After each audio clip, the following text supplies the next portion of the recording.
Hello and welcome back to Church Street Park for this edition of the 2025 Minor League Cricket Championship. We're here in the Southern Division on a Sunday fun day. We had a triple header filled with action just 24 hours ago, and now we're back in magical Mooresville, North Carolina for this matchup between the Fort Lauderdale Lions and the Atlanta Lightning. Let's have a look at what happened in the middle just moments ago.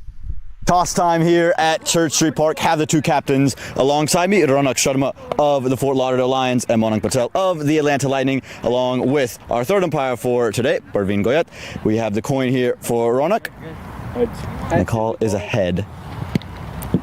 It is. And it's come down ahead. So Manan, you've won the toss. What have you elected to do and why? We'll bowl first. Looks like a very similar pitch we played yesterday, but there's a bit more grass on it.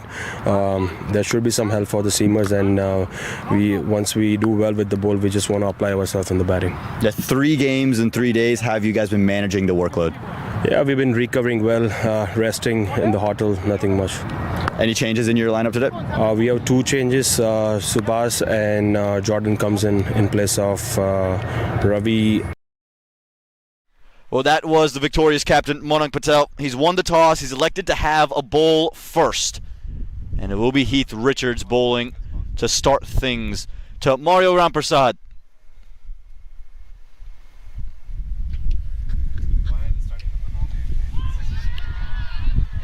Great start from Heath. We've seen him be absolutely brilliant today. I'm Manan Patel, joined by Nate Hayes as always. Nate, a doubleheader of action in store for us today. Yes, another exciting day here at Church Street Park. We saw 3 last night, culminating in that wonderful super over finish for the Mooresville Raptors, which went right down to the final ball of the super over. Will we get something like that again today?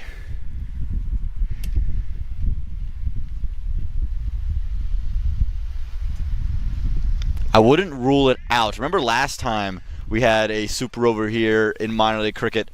It was the Mooresville Raptors taking on the Philadelphians. They did in the night game, super over. And then the Philadelphians came back the next morning, and then they themselves had themselves a super over. So the Lions, they could repeat the mold here and capitalize on a super over and maybe win it themselves.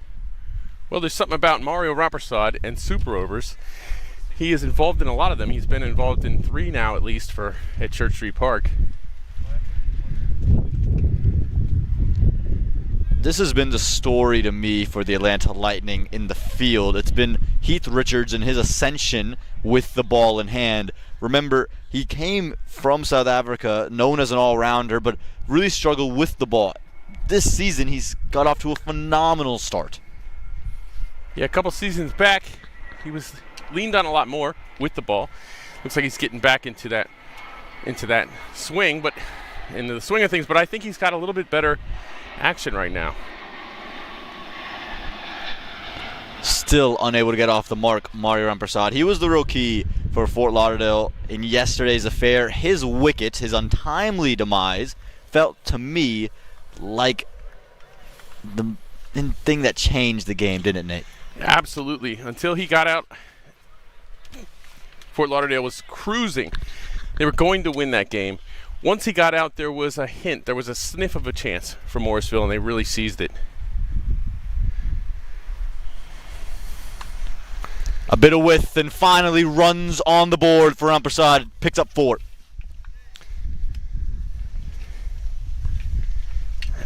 Ramprasad, eager to continue his form from last night where he scored a half century.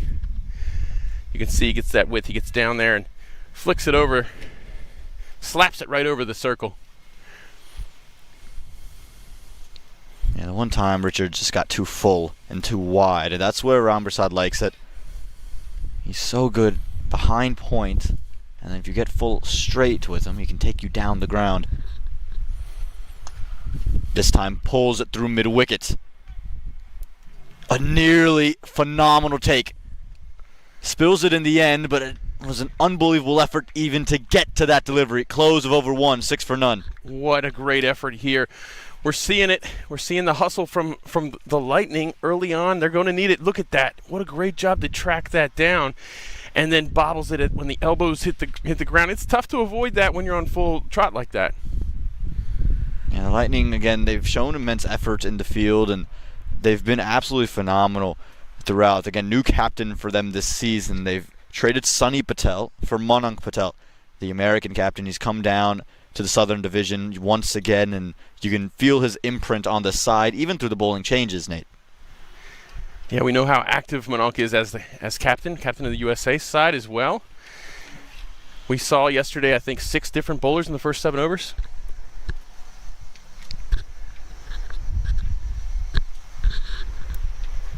Yeah, no doubt about it, and that's why Emilio Ponzo's got the ball in hand. Loves to use the spinner in the power play. How often do we see Nash Kenjige for him or Harmeet Singh with the national team? And Emilio Ponzo's filling that role for the American captain.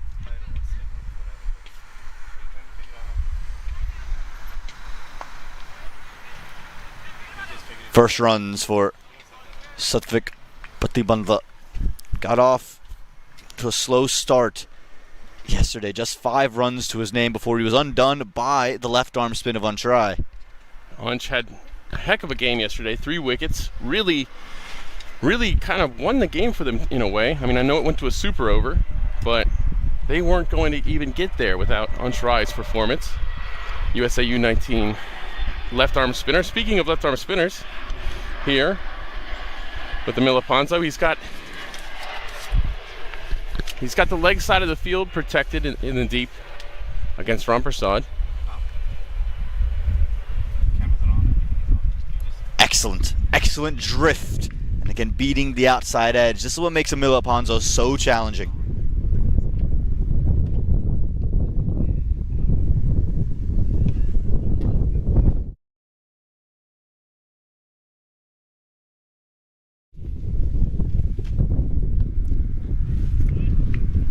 Patibandla was very quick to get off there. A change for each side today. The Lightning, they remove Ravinder Prasad and they bring in Subhash Sankar. And then for the Fort Lauderdale Lions, it's Hari Kiran that's missed out for them.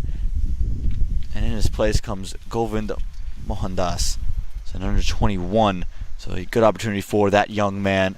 We'll see later in the batting lineup. That was the delivery that undid Patibandla yesterday, Nate. That arm ball that started from a very wide line. Yeah, he really set that up with a couple of wider deliveries that stayed away to start, and then the arm ball that drifted in real well. Right there. Again, so challenging to take on a Ponzo. You're anticipating the ball to leave you, and it just keeps on coming.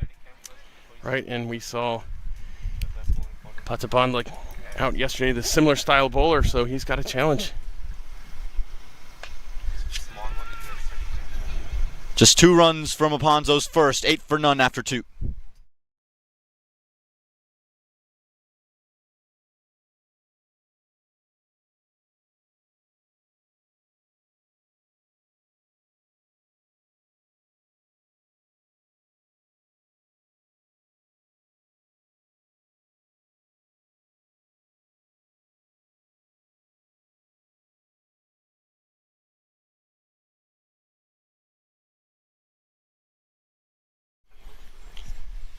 Fort Lauderdale has a very young team. We mentioned yesterday 3 of these teams in the South go in with a young squad. Fort Lauderdale, one of them, 4 players in the roster right now under the age of 21. Another swing and a miss for Ramprasad. Yeah, again, we talked about it last night when we were part of that Raptors-Lions game. It's 2 very young teams. For the Lightning, while they're not predominantly a young team, they have some young stars. Heath Richards is amongst them. The wicketkeeper on Chenchu, he's another one. Akil Posa, a lot of young individuals. And then Nicholas Manohar from Canada. It's a very young core there that is a big part of why they are successful. Deep point out. And just unable to get any bat on this. Heath Richards making things very challenging for the left-hander. See him get the bounce there. Comes up and gets the batter in the torso. And that's very difficult when you get that kind of a bounce at a length where you're not expecting it. it makes the decision of the shot a little bit, it's kind of you're damned if you do and damned if you don't. And that's why you got to like the move to have that deep point for Rampersad, because he is someone who's very instinctive on the back foot. So with that extra bounce, if it just gets aerial, you give yourself an opportunity out on the boundary rope. You almost anticipated that to be wide. It's Richard's first delivery to the right-hander. Remember, Rampersad was just unable to milk singles in that first over, so great opportunity to utilize the right-left combination.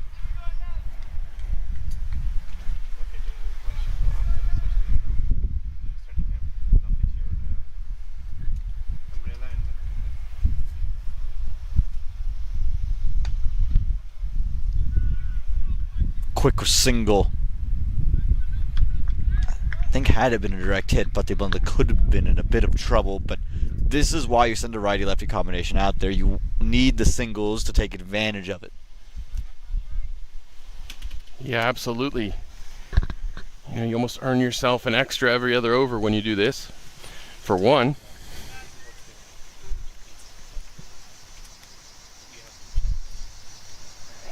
It just keeps the bowler off rhythm. Straight up. Simple. And no mistake made. Heath Richards gets his first, and it's the in-form and ever so important wicket of Mario Rampersad. Good catch there by Jordan Warner. Nice focus. But yeah, we talked about how Richards gets that bounce. He can so often catch the top edge. And often early times in the power play, that can go over the infield. And Jordan Warner, he's one of the new additions into the team today. Aaron Chenchu misses out, and Warner's come in his place. That means Monik Patel's got the gloves, but there at mid-wicket, Warner gets into the game and makes his mark, 11 for 1.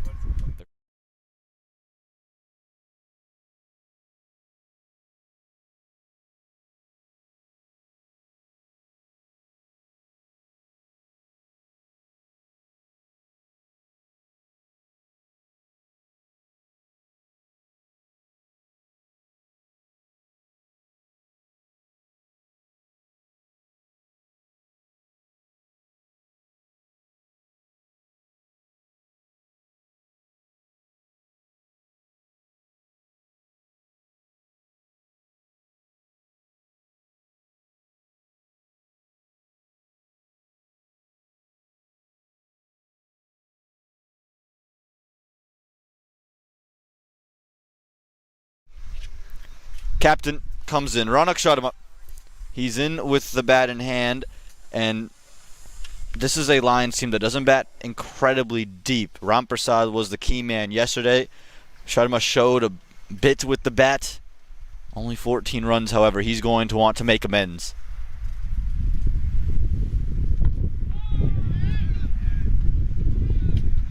Heath Richards bowling like this is so crucial for the Lightning's success this season. Yes, and not just crucial for their success, but crucial for his continued development here as a young fast bowling all-rounder. Those are always in high demand in international cricket, in professional cricket. If he can continue to make a name for himself, then it really helps give him some security in his career. Phenomenal to start. His first 2 overs just go for 9, and he's got a very important wicket of Rampersad. It's 11 for 1 after 3.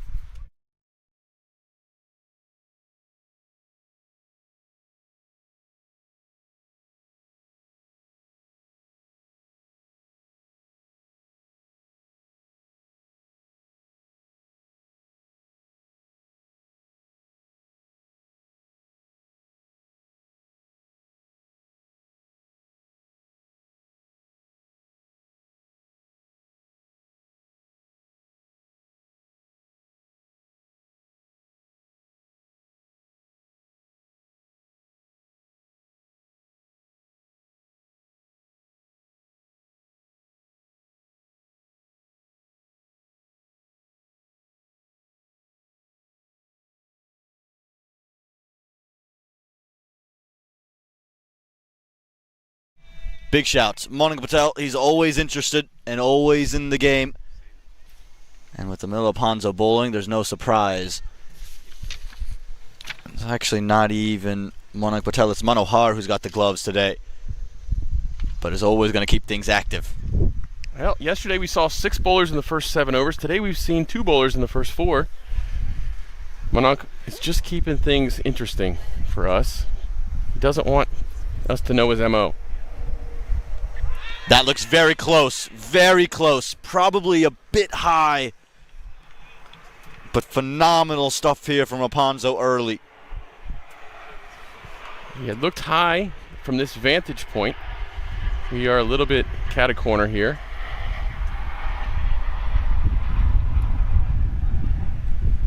And just is able to get off strike. Have a second look at this, Nate. What do you reckon? Well, yeah, it looks like it's going down leg from the replay. And we have the advantage of seeing the shot that you're seeing and also seeing the ground, in person from a slightly different angle. And from a slightly off kilter angle, it looked like it would go a little bit high, but straight on, definitely going down the leg. Again, Aponzo isn't trying to turn the ball, and at this stage, it is a fresh-ish wicket. It's the one the Lions batted on yesterday, but it's only seen the one game compared to the other wicket we were on that saw Thursday, Friday, and most of Saturday. Nicely played. A lot of work to do, and unable to get there.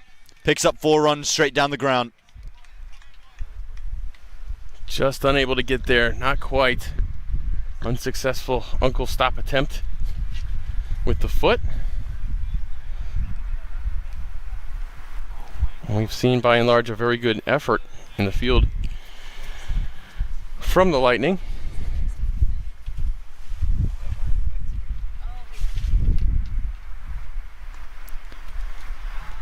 Still a very productive over for Milo Ponzo. Boundary in it, 16 for 1 after 4.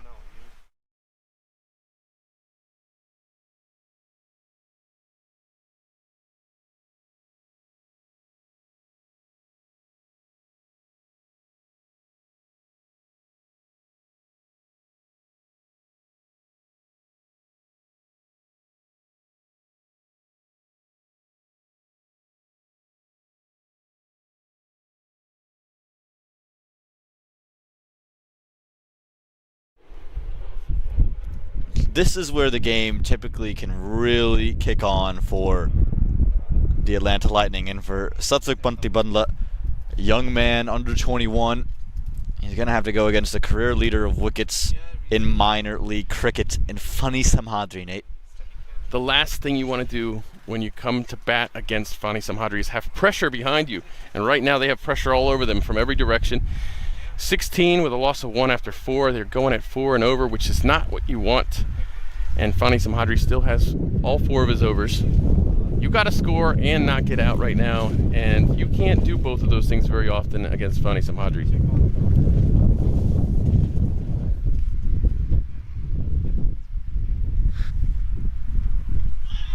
On the pad straight away.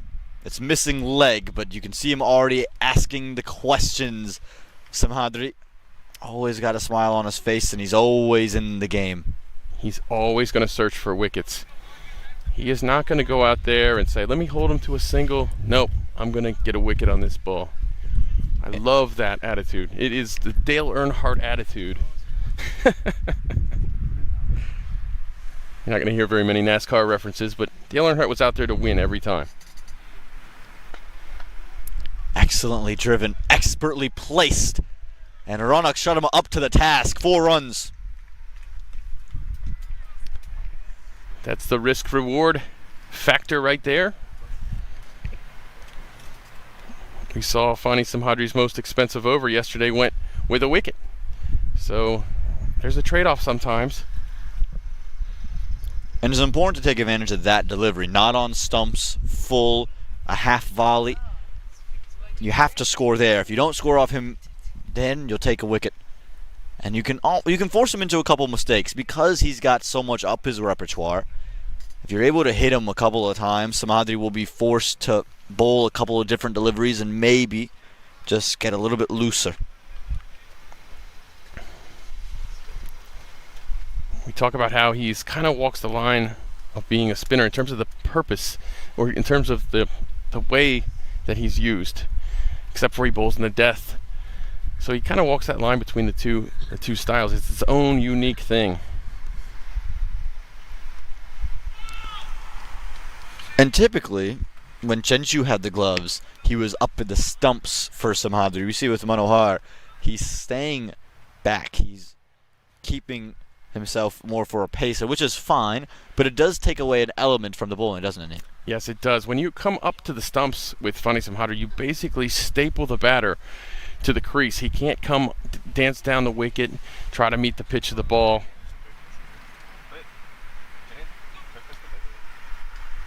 Oh, nearly. Direct hit would have asked a really intriguing question. And that allows Funny, when you keep up to him, you also often see his quicker delivery be his changeup. He's not going to always bowl as fast as he can. He tries to impart a lot of what looks like Magnus effect on the ball, which causes it to dip like a baseball curveball or like a slider in baseball. Excellent. There's that dip. Excellent dip. Just as you mentioned, Nate, right on cue. It's always phenomenal to watch Funny Samadri warm up. Was sat there after the toss, shared a conversation. He went into bowl, and I saw two deliveries. One was where he almost undercut it, and then the other he came over, and it was almost like a googly from the leg spinner. And it's just so fascinating to see him be able to bowl that same ball, same spot, with two very different styles of delivery. Yeah, we talked about Dutchie, Ian Holland, coming out of the back of the hand too, and I've made a couple comps to them. Swing and a miss, as so often with a Samadri over, and ends with maybe his own version of a stare down. Close of 5, 23 for 1.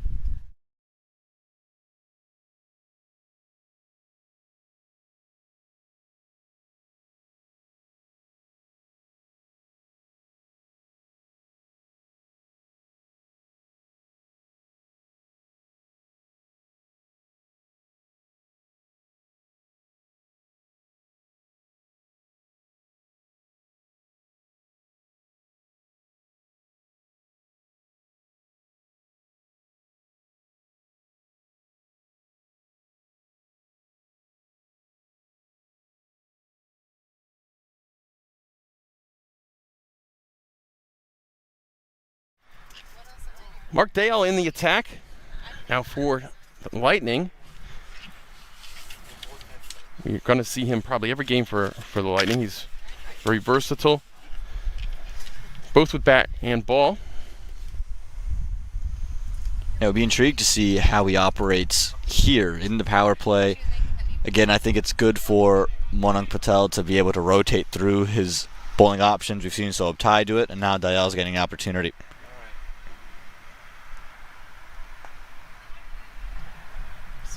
And you might otherwise argue a right arm off break spinner against two righties for the 6th over. Well, when you have a variety of different deliveries in T20 cricket, and Fort Lauderdale needs to score at a much quicker pace, you're inviting that right now.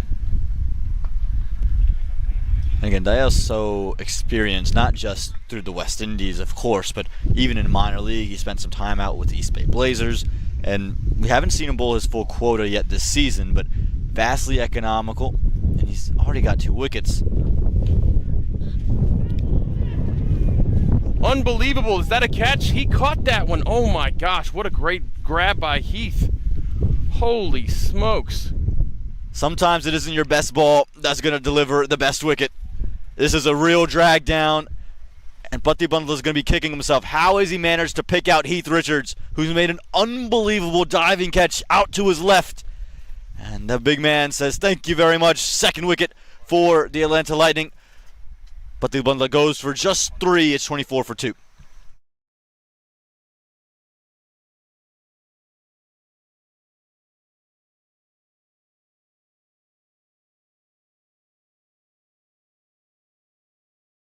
Heath Richards been involved in both of these wickets.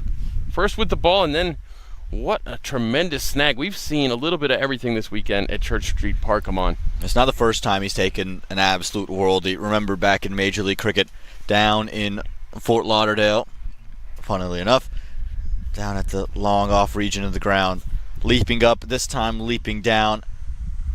And it brings out the young Shanak Murate, who would be on a bit of a confidence run from yesterday. Wasn't able to win the game for a side, but 24 off 28 and a real stable innings, carried his bat through and looked very promising. This young talent who's, again, played most of his cricket out in the East. When you think about the Maryland region, you think about the New Jersey, Pennsylvania area.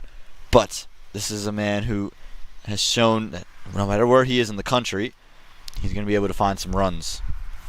Oh man, that catch by Heath Richards there. When you're the size that he is, you could be that agile on the inner ring, in the covers, at point. If you can do that and do all of else that he can do.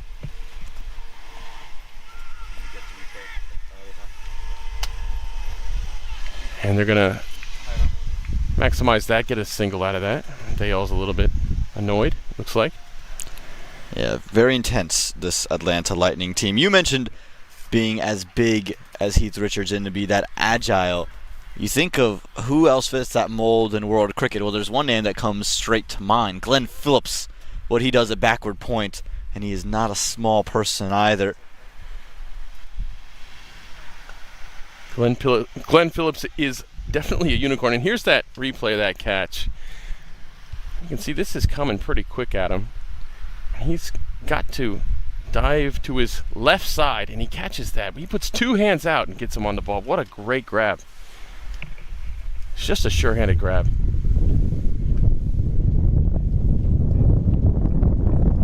That one comes right back to Dale, but it's going to be a dot ball. And that wraps up the over.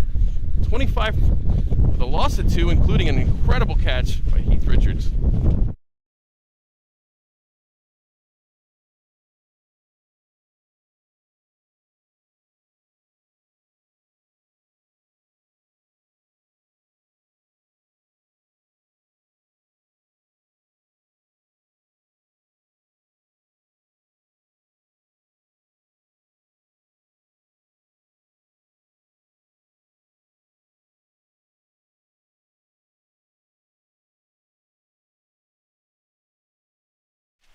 And it looks like Posa's into the attack for the Atlanta Lightning. Seen a mixed bag from him so far this weekend.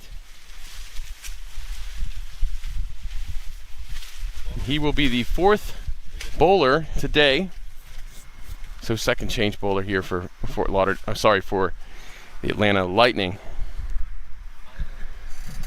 Very versatile, the young man. We saw him open the bowling for the Lightning to start the tournament. Didn't have the utmost success, so Manik Patella said, we'll use you with a slightly older ball, and found more success after giving up 16 in his first over.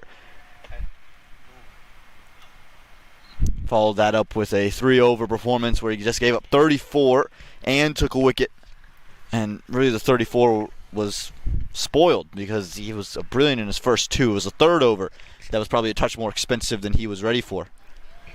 Yeah, that's right. I'll tell you what, though, he looks very promising. We've seen him develop over the last couple of years and improve, and we've got this great young fast bowling stock in the U.S. that just keeps getting better and better. Posa amongst them. Real clean action, and he's added some pace, and that's what you want to see as these young fast bowlers continue to go through. You think of Rushil Lugarkar. It's a similar story. Someone who had a very clean action, had all the tools, got it to move, and was developing variations. But along with that, he was adding clicks, and now he's able to get up at a high 133 kilometers. So he's looking somewhere around the 80-mile-an-hour mark plus, and that's the ideal situation. You want these young fast bowlers to continue to climb through the pace ranks. I think he even got 83, 84 in Major League. I might be wrong, but I think he even got in that range. And Bosa's considerably quicker than where he was last season. Now, most of his games were played down at Button Veers. It was a different situation. He was bowling mostly cutters. But you can see when he's gone seam up now, there's just a bit more fire behind it. And so you compare him, and if Heath Richards continues to get more fluid and more comfortable, you consider what he could become with the pace on. Could be a fun pace attack for the U.S. for a long time. Swing and a miss right there.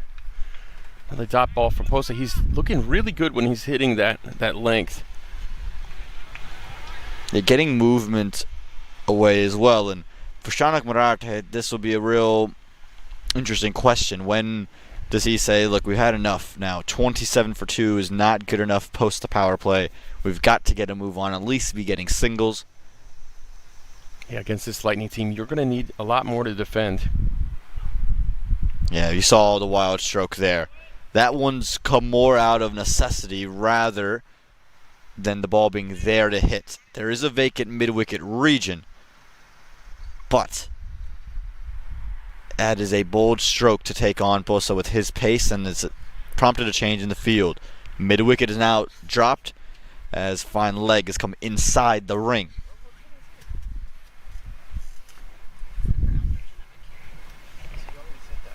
Let's see if he can hit that same length. A little fuller that time. It's just going to be played for a single to wrap up the over. 28 with a loss of 2 for Fort Lauderdale. They're going to have to pick up the pace here.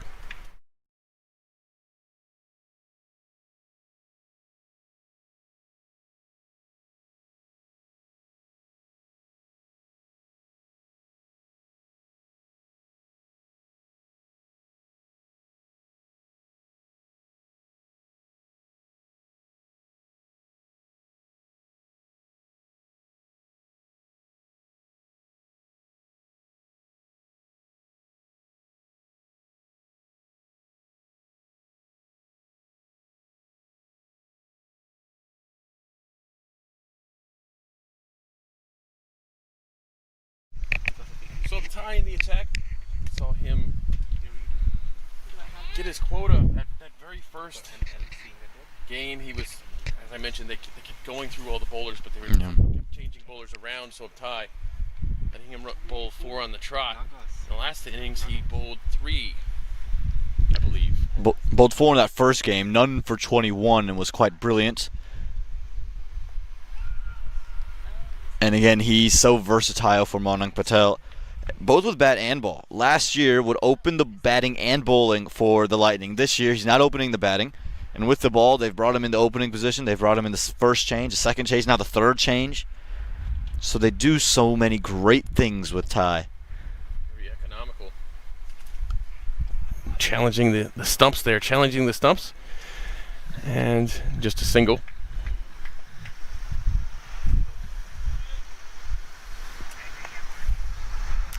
Amon, we've seen an awful lot of spin here at Church Street Park this weekend, especially last night from the Raptors. We saw a ton of spin. Yeah, you just look up the makeup of the teams, and it reflects kind of the conditions they know that they'll be faced with across this Southern Division.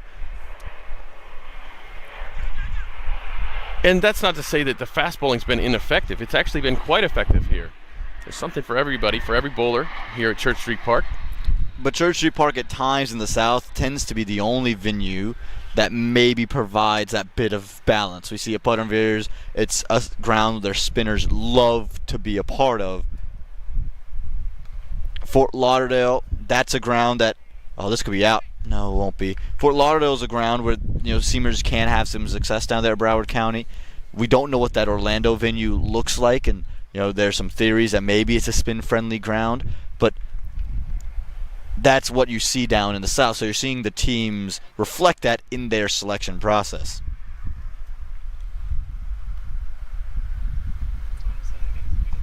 Oh, that one climbed on him. Good attempt to knock it down in the field, but it goes for 1. Yeah, and as you mentioned, each of these divisions, they're basically regions in minor league cricket. Each of them have their own flavor. Now, the Central is a great place for fast bowlers, especially when you get down in Texas. Not going to get as much turn. Oh, what a drifting ball. That just misses the edge. What a ball. And that will wrap up the 8th over, 30 with a loss of 2.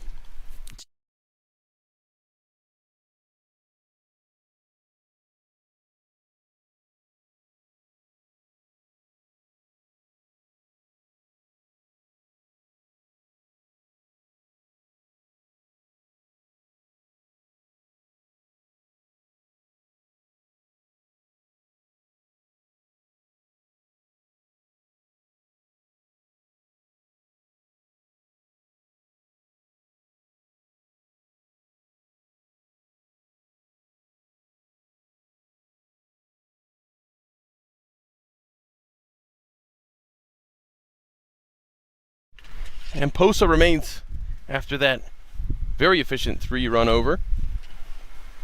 Good to see this.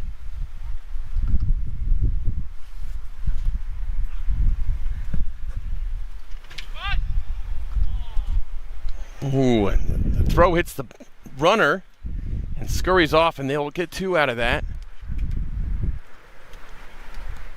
Going to see aggressive fielding here from the Lightning, and sometimes that's going to cost you a run, but you want to keep that pressure on. There's no reason not to. Yeah, it's good to see that Posa's actually been really confident with the way he's bowling. He hasn't gone about anything where you feel, oh, is he just trying to get himself back into rhythm? He's actually trusted his stuff, and I think you can see it through the confidence in which he's gone about bowling his deliveries. And there's a good length for him to hit with a little bit of pace, with the pace that he's got. I'll tell you what though, it's harsh. I think one of the harshest things about cricket, you saw him 2 runs to his name after that first ball. Well, that was an errant throw. That shouldn't go against him. Mm-hmm. So while he should be looking at 2 runs conceded this over, he's got 50% more, thanks to a mistake that wasn't his own. But that's cricket for you. Marate is slowing down this innings quite a bit, 4 from 9 so far. See if Posa can make him uncomfortable again. He really likes that length against Marate, doesn't he? Yeah, just for Shanak Marate, he just hasn't been that comfortable on the back foot. We haven't seen him been able to get Akil Posa in any sense of confidence with his shot selection. So I think for Marate, it's just about finding your scoring options. You know, it's not just throwing your hands at the short and wide delivery. It's, okay, at what point are you just looking to run it down to third to collect your single? And when it's climbing like it is, it's tough to stay on top of that when you're not a tall batter. And he'll edge that on the inside edge. But effectively, it turns into a single, a flick for a single. And again, you'll take the single, but Marate's sluggish start continues, right? And it puts so much pressure on your partner. How does he get it? How is he able to continuously find runs? And at the other end, the runs aren't flowing. Now, a lot of that you can say is due to the Lions and their struggles, but give a lot of credit to the Lightning and Akil Posa and this bowling group. That's right. But if you're Marate and you're having a tough time handling the shorter delivery, you want to maximize the fuller ones. And Sharma guides that over to backward point for a single. Got 1 ball to go in this over. Posa has been very solid. 3 runs his first over. 5 so far this over, and as I mentioned before, 1 of them off of a errant throw. You're just reading Marate, and you're just wondering when does he start to press on. 5 off 11 was not going to cut it at any point.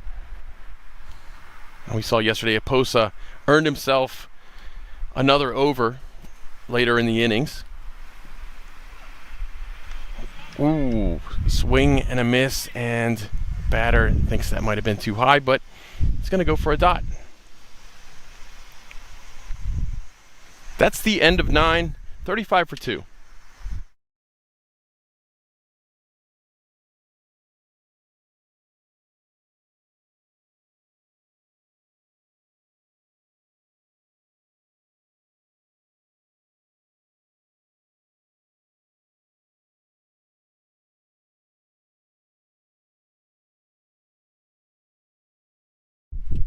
And so tie is going to remain. 1 over so far for him. Yeah, be curious to see how he operates, knowing that your batters are struggling.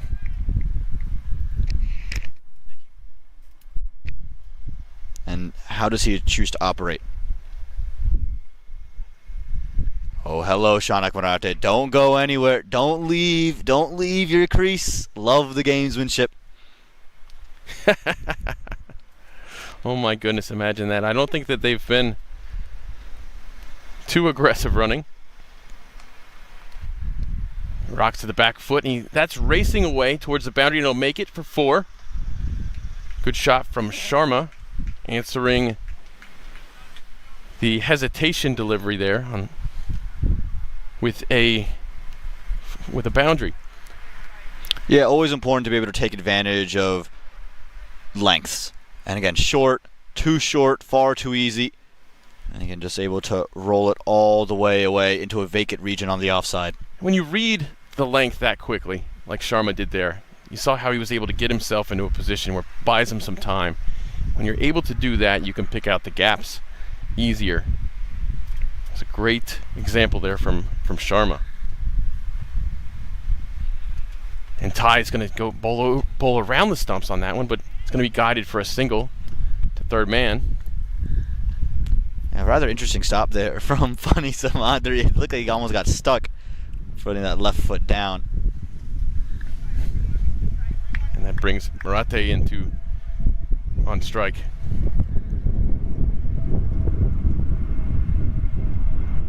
Marate cuts it through the gap between third man and backward point, and there'll be pursuit. Looks like just 2 runs.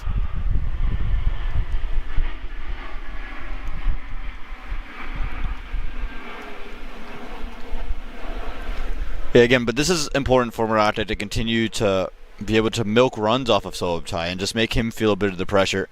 Can this Fort Lauderdale team continuously just, again, find a way to climb? You're into the 10th over here, and you only have 42 runs to your name. Another back foot shot. This time the boundary rider's going to pursue it, and it's going to go all the way to the rope for 4 runs. Marate starting to join the party a little bit. Or maybe I should say starting to start a party, because they need to get going. Maybe. You see it right there. Just cut away effortlessly for 4. And just, again, finding gaps. You get it short and wide, you've got to take advantage, and that's what he's just done. 2 balls left, and we've seen the typically economical tie go for 11 already. Straight in front. And that's it. LBW. It looked pretty good on first sight. Ty's going to get Marate. So just when Marate starts to pick up the pace with 6 off his last 2 balls, Soab Ty takes advantage of that. Says, well, don't get too greedy, Soab Ty. Marate, don't get too greedy.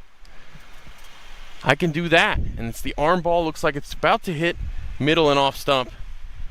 Very good delivery there. A close of Marate's day. Just for 11. It's 46 for 3 with 1 ball left in the 10th.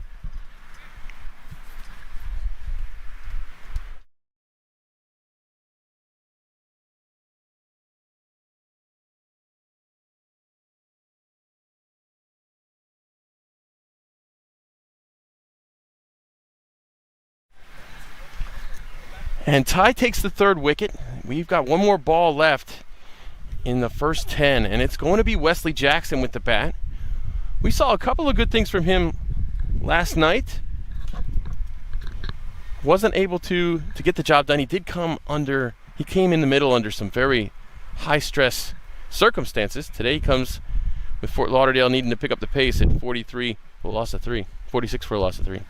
And he's in because of this. Again, it's that LBW shout straight in front. Looked so plumb, didn't it? Right through, and he just tried to take it probably off of middle stump, and that wasn't the way to go. Needed to play that one straight, or even look to flick it rather than look to lift it. So full when it hit the pads.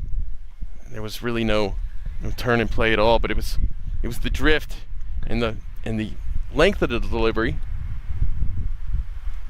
Marate trying to do something there. Might have been a better idea to just play that ball on its merits. Wesley Jackson now. 1 ball left from Sobtai. And he'll help it over to the leg side for 1, and they're looking for 2. They're not going to get it. They're not going to go, as Sharma tells them no. And that's the end of the over. 47 with a loss of 3 after 10. Probably see a little drinks break here. Yeah, that will conclude the first half of the first innings, and the players will just get a quick drink. We'll also take a quick break here in the commentary box as well. So stay tuned for a nice and an eventful evening and day here at Church Street Park.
To black, just like I.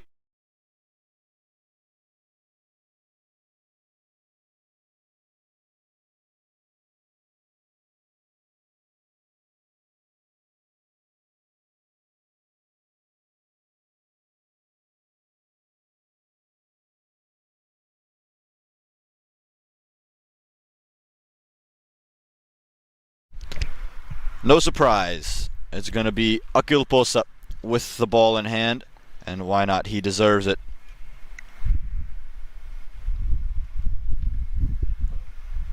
Straight up.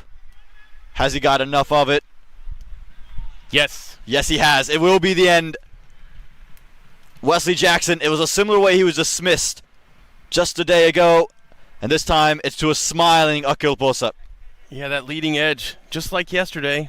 Ball looks like it got a little bit more height than he expected, and he flicks it right up to the keeper over his head. Yeah, that's tough. Wesley Jackson came in with one ball left in the first 10, and then we have our traditional drinks break, and then he has to take a break, and then he has to come in all over again, brand new twice, and he's young. It's a tough situation. But the lesson is there to be learned, and let's see how Fort Lauderdale recover. And it's not going to be easy against that man right there on your screen. Akil Posa, absolutely brilliant. And again, he's just trusted himself. Could have easily went into a shell after that first over to open the weekend up, but he's come in with a real intensity and excitement and energy around his game. And now we'll see a brand new man for the Fort Lauderdale Lions. Govind making his debut into the team today. Govind Mohandas. And Posa definitely deserves a wicket. He's been bowling incredibly well today. He's put together kind of all the lessons from the weekend on the wicket, I think, and applying them really well today. We saw yesterday he kind of earned an extra over, but that ended up actually costing the Lightning. That one will just hang in. No, it's deemed wide in the end. Speak about that. What do you mean it ended up costing the Lightning in the end? Posta's over. Well, we were talking at one point, and as we were watching the game, there was a moment towards the death where Fani had to get in the game to get his full 4, and you want Fani bowling 4 overs typically against a side like Baltimore. And he only bowled 3. He took 3 wickets in the innings anyways. But, giving the youngster an extra over kind of cost him a little bit yesterday. He definitely deserved the over, but it is tough whenever you're taking the ball away from Fani Samhadri. Today, that won't be a question whatsoever.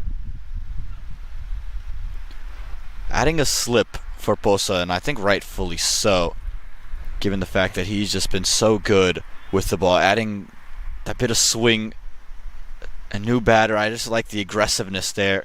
You can see it there. That's Monang Patel stationed next to Nicholas Manohar. What do you make of the move to bring in a slip, Nate? I think it's great. You got Fort Lauderdale on the ropes. They know they got to pick the pace up. They just lost a couple of wickets within 3 balls. Go ahead, keep the foot on the gas. Unable to get any bat on it, and it's been on a real string from Akil Posa straight to Nicholas Manohar, and he's had quite an easy day with the gloves. Nothing really going awry so far for number 12. Yeah, not many challenges. Of course, we didn't see him standing up to Fani Samhadri, which is a challenge. Speaking of challenges, Govind Mohandas, he's in for the first time this weekend, and he's been dealing with a real challenge facing Akil Posa. And you can just see there, he's nowhere near that. He's not gotten close to that delivery at all.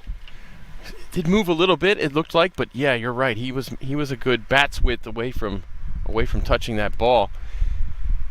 I think when you're a young bowler like Posa, who's continually improving, you get the USA captain on your team in Manonk Patel, and Manonk says, "Hey, look, you're looking so good. We're going to bring in a slip fielder for you in the 11th over." That's got to give you some confidence. Big shout, no. And I think that's the right decision. Never really a question. It was always sliding down leg, but supreme ability showed so far. I want to take you back a ball previous to this one. Look at the swing. Govind is playing some shots. He's looking to leave, but look at this.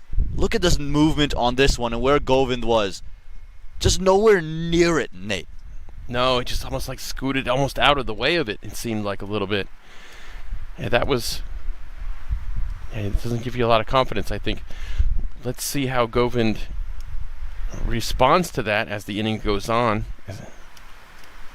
As he gets his eye in.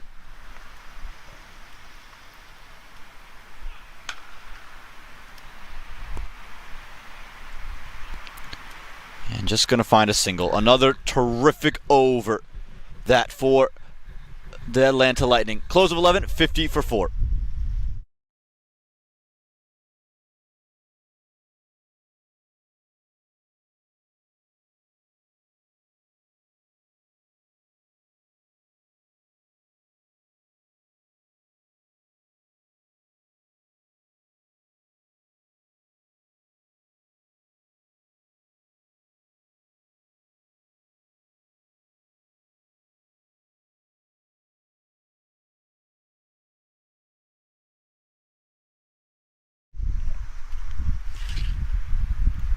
So many options for Monang Patel. Who could he go to? Where could he go to? And he's going to continue with some spin. It's Mark Dayal who'll have the ball in hand. Nate, this feels like a game that, with the Lightning batting prowess, could be over very quickly unless Fort Lauderdale put their foot on the gas. Yeah, you have to have something to defend against this Lightning team. They bat very deep. We've seen them this weekend quite a bit, and 50 for 4 after 11 is not going to cut it. And again, it can just be through this. A couple of singles, maybe try to turn twos, but it's got to be better than just taking dot balls and 3-run overs. Yeah, that's right. You've got 8 overs left here and some change. I mean, you've got to be rotating strike or hitting boundaries. You can't have dot balls. Let's see what Hondas can do. Just nowhere to go. Really just nowhere to go. And give a lot of credit to Mark Dayal. I think he's shown pretty tremendous control. Yeah, there's definitely some spin on offer here. Mohandas did well to defend that.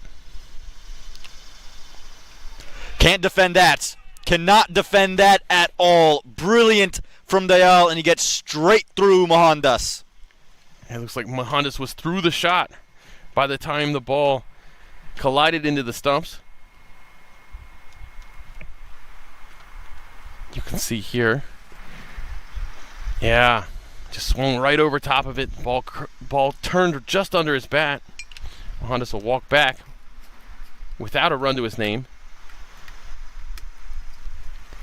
51 for 5 now as Mohib Siddiqui walks in.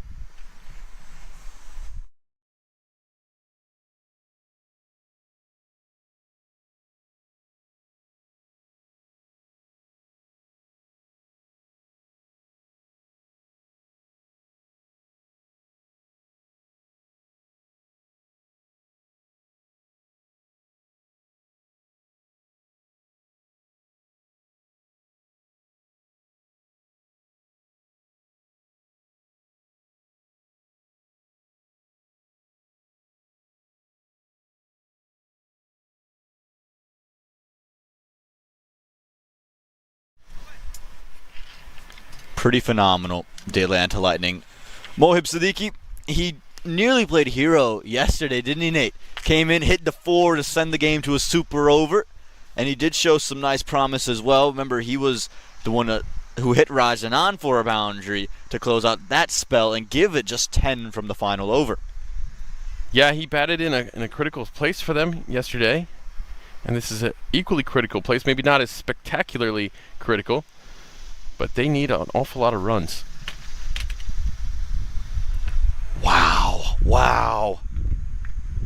That delivery there was rather phenomenal.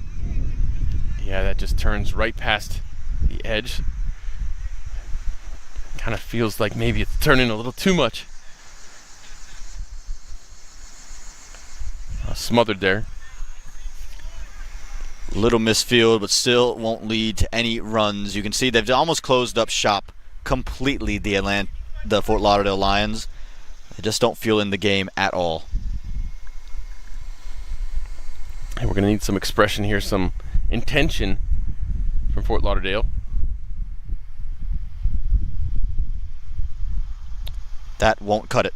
Dayal's been brilliant, and he's kept the Lions at bay. 12 overs gone, 51 for 5.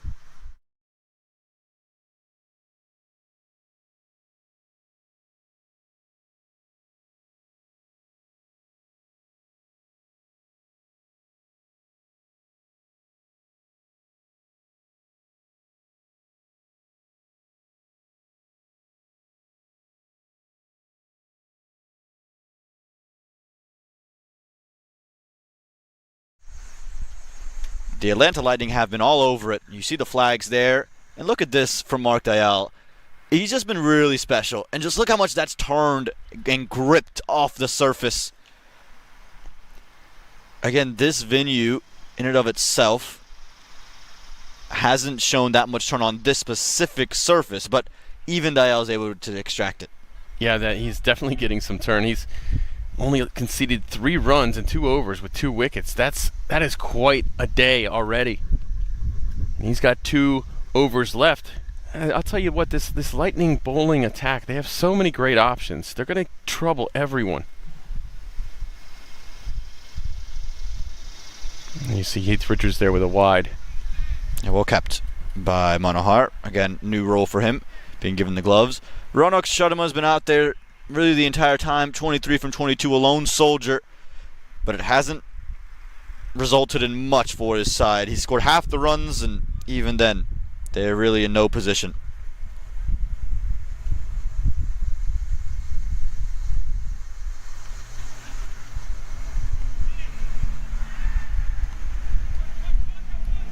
Does he need to get it going, Nate? Does he have to be the one to start scoring?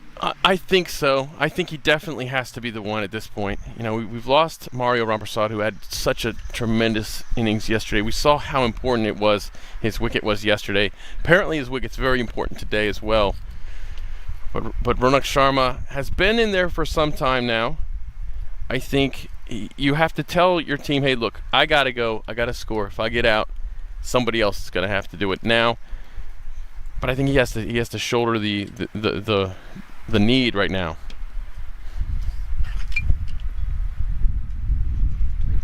Nicely worked.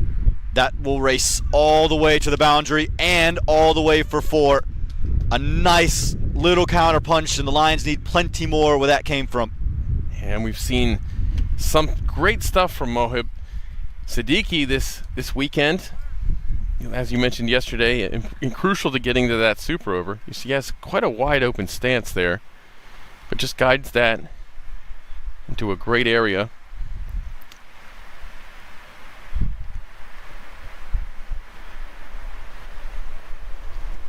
He's great with Sadiki, so Heath has got to control that. Just that time, fielder in place.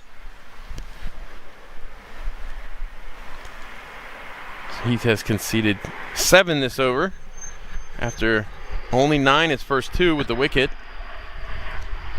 Also took that incredible catch at cover, diving to his left. Yeah, to me, he's been transformational. Again, this is just not the same Heath Richards that we would have seen in minor leagues in years past. And it's so crucial for this side to have him bowl like this. Oof. Gets that beautiful under the bat length there. And you see Sharma way back in his crease. He wants a no ball. Why does he want a no ball? What is he looking at? It is a no ball. Not enough fielders inside the ring. That's a crucial mistake. Ooh. I think that's all set on the field. Oh, that's tricky. That is a tough mistake to make there. Mononk is not going to be happy with that. Sharma with the free hit.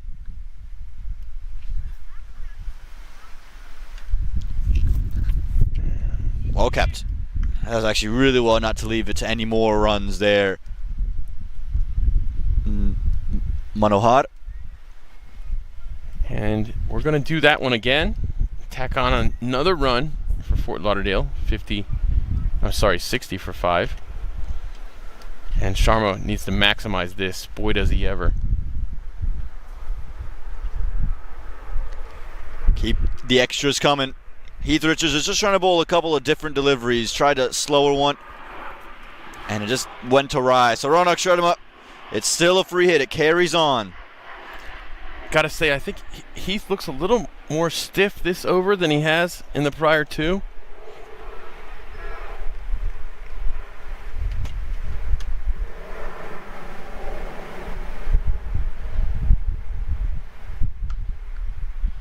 Pumped, and pumped all the way. Cashes in big time. Does the captain Ronak shut him up? Well, that's exactly what you need if you're Fort Lauderdale. 9 runs off of the ball. No ball, wide, 6. Look at that. Look at that. Allows him to extend his hands, punch that deep backward point.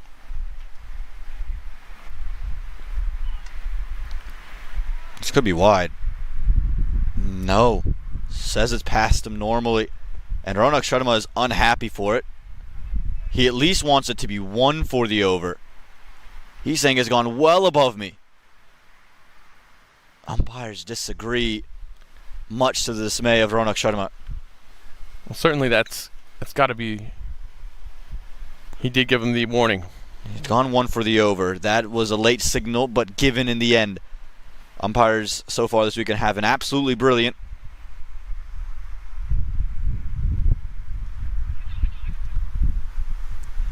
Quick single. And again, Ronak Sharma just showing that bit of intent that we were after, Nate. Yeah, and it's about time. I think he knows that he's the man right now. If Ronak Sharma gives them a big score here, then they actually have some total to defend. Close of over 13, 68 for 5.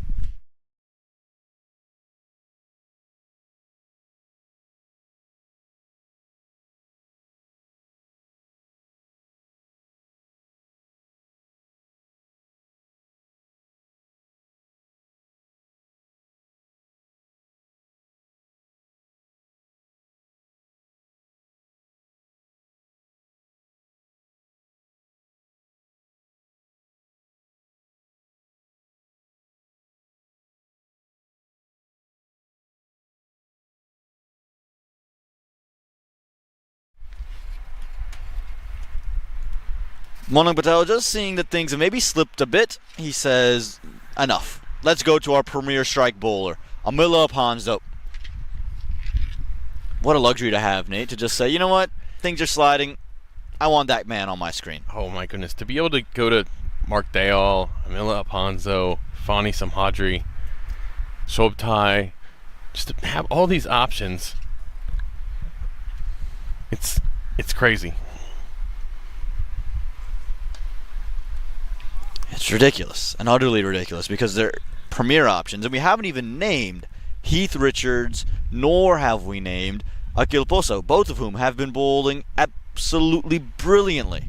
Yeah, you got to say Heath has looked good up until that last over. Posa has looked great for his 3. We'll see if he gets a 4th one today. We've seen 1 over from Fani Samhadri. We've seen 2 overs so far from Amila Alfonso. 2 from Dayal. And you actually brought up a great point in the interval as they come back for 2, and much to the displeasure of Amila Alfonso. Even with the slight resurgence from the Fort Lauderdale Lions, if they go 10 and over from here, what do they get to? You get to about 140. And that's if you go at 10 and over. It's a 10 and over, which they haven't really sniffed. And that's 140 to defend against the Lightning. That is a tall task itself. Well done. Takes advantage of width. And that should just get to the fielder out in the deep. But again, they're getting 2s. This is what you needed more and more. Absolutely. I think if you go 2 and over, or 2 a ball, you can get to that 10 and over pretty easily. So you need to get at least 1, 2, and a boundary. You got to rotate strike. Just short. Yeah, all good, all good. Just short of the bowler there. Ponzo with 2 balls left in the over to Sadiki. Oh, and he goes for the slog, but he misses it. But the ball rolls, beats the keeper, and rolls all the way to the boundary for 4.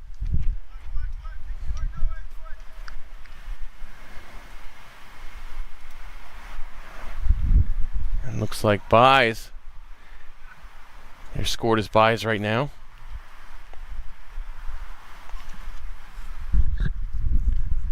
One ball to go on the over. 12 total conceded by Ponzo across 17 balls. That's something.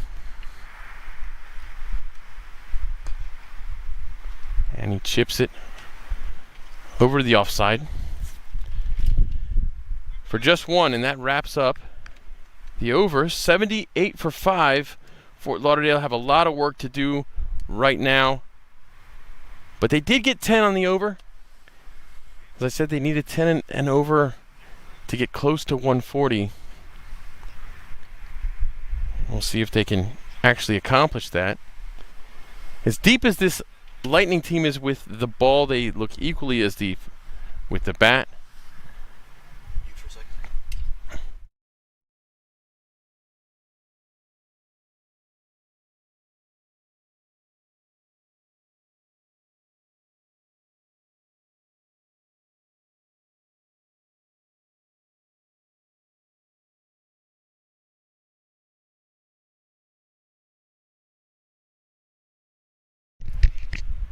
Fani Samhadri now will come in with the ball in hand. No surprise about it. Getting to this stage of the innings, that's a bit of what he does very best. And again, knowing that Sadiki and Ronak Sharma both know they have to put some more runs on the board, Monang Patel has gone to another one of his trump cards.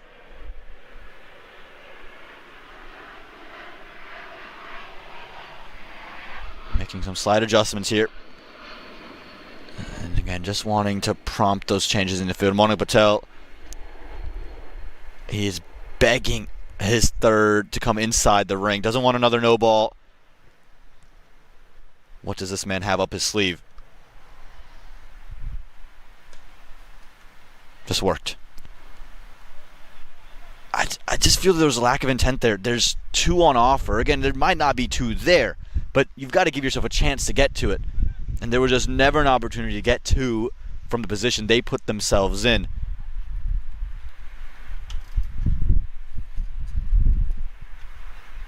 I'll message you.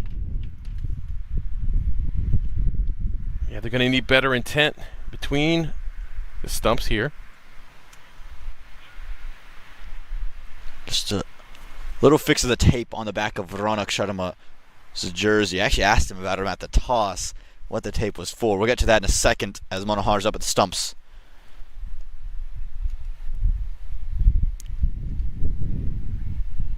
And that'll allow them to come back. Just overthrows, allow them to get a second. There was just a slight error on the back of the jersey there. And so they put some tape on. There you are, our cameraman. Great to see our entire crew out here. 3 consecutive days, never easy, but they've done it to an absolute perfection of a job, allowing Nate and I to have the easiest time here at Church Street Park. Slow delivery. Happy to give up singles are the Lightning. Don't want the boundaries to follow. And a fist bump for Samadri from Sharma. Love the camaraderie that minor league cricket has brought in. Again, all these players would have seen each other for a long time, playing this tournament and various other tournaments across the country.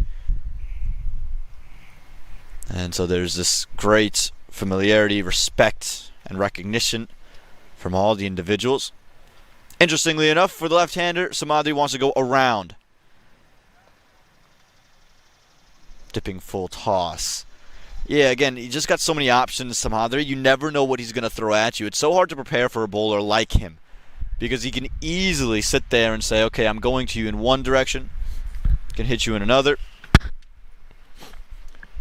And we are 1.4 overs of Funny Samadri into this innings without a wicket, which is an accomplishment.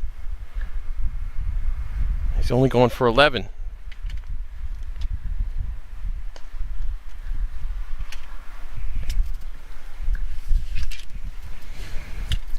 Yeah, again, he's just so phenomenal because he gives you so many different options and different looks. You understand why Manik Patel thinks he's such a luxury to have. And now look, Manohar's back. He's taken the helmet off. So again, there's so many interesting options and variables that Samadri brings that most other bowlers don't have. Slapped nicely, but fielder in place. Sticking to a plan and executing it to perfection. Close of over 15, 85 for 5.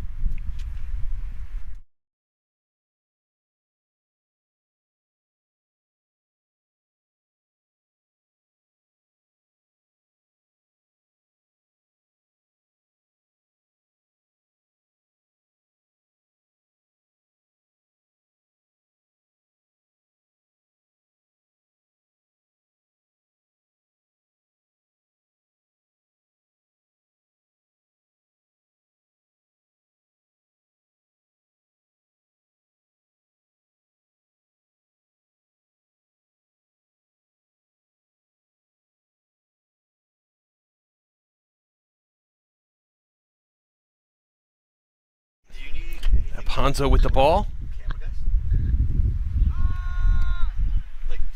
Sadiki spins around. It's just going to be a dot ball right there. So if you're Sadiki here, I think you just want to get off strike. You want to get Sharma on strike right now.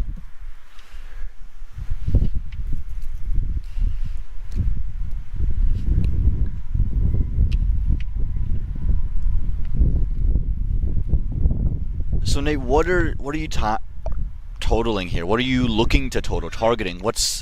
You're in the 16th over. You got 86 runs to your name. What's the goal? Well, you've got 4 and some change. So let's just say 550 would take you to 136 if you get 10 and over. I think you got to look at that. You got to look at 135, 140. If you can get there, you got to be happy with how things went, especially 5 down right now. It's not like you've got very deep batting order. Yeah, I'd have to concur with you there, Nate. I think given the fact that this is a bowling lineup that is so dominant at this phase of the innings, and the fact that your batting lineup past this really is almost non-existent, you really need to feel as if these two have to control the inning. So however they need to do it, and they can muster up the biggest score. In the gap. And well enough. Excellently played. That's another brilliant shot here for Mohib Sadiki. That's 6 runs from 4 balls right here in this over for Fort Lauderdale. And we said they want to go at 10 and over here, so that gives them 4 runs needed on the last 2. You can see what a boundary does for you. You need a whole lot more of them. They're going to want to put these 50 more runs on the board themselves, this partnership. You're not going to want to get out. You're going to want to maximize everything. It's a tough task. That's not going to do. That will help the Lions' cause. That's well down the onside and 4 runs off the wide. And they can push the pressure back a little bit to the next over, because that just gives them 10 for the over with 1 ball to go.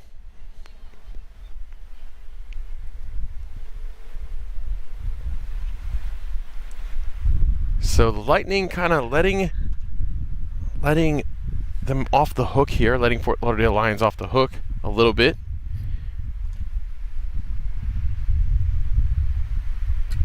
Very unusual for Alfonso to.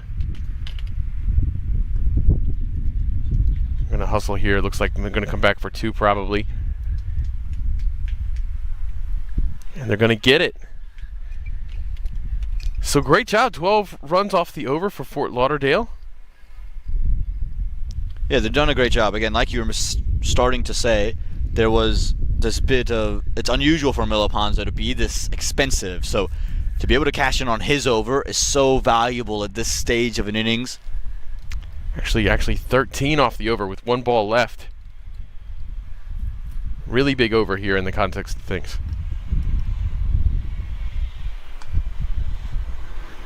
And a single to close. So the most productive over the Lions have seen so far. And it will take them to 99 for 5 after 16.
It's funny, Samadri, of course, will continue.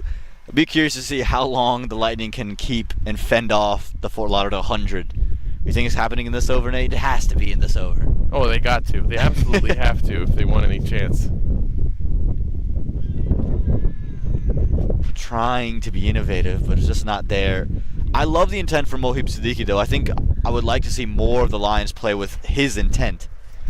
This is a strange angle here that we're seeing from Funny Samhadri against the lefty. Bowling from around the wicket. This is almost like a Randy Johnson sidearm coming from behind you in baseball. That was always difficult for lefties to see this, and maybe he's trying to create that same sort of a... Yes, that same sort of angle, and it's really created some issues. They will scamper this one, I think, off a bye. Yes, signaled in the end. But you can see for Sadiki, who is just looking to be very aggressive, that ball continuously is cutting back into him, almost cutting him in half. Very strange. You completely eliminate any chance of LBW, obviously, when you bowl from that angle. But with the batters trying to be aggressive, seeing something brand new like that,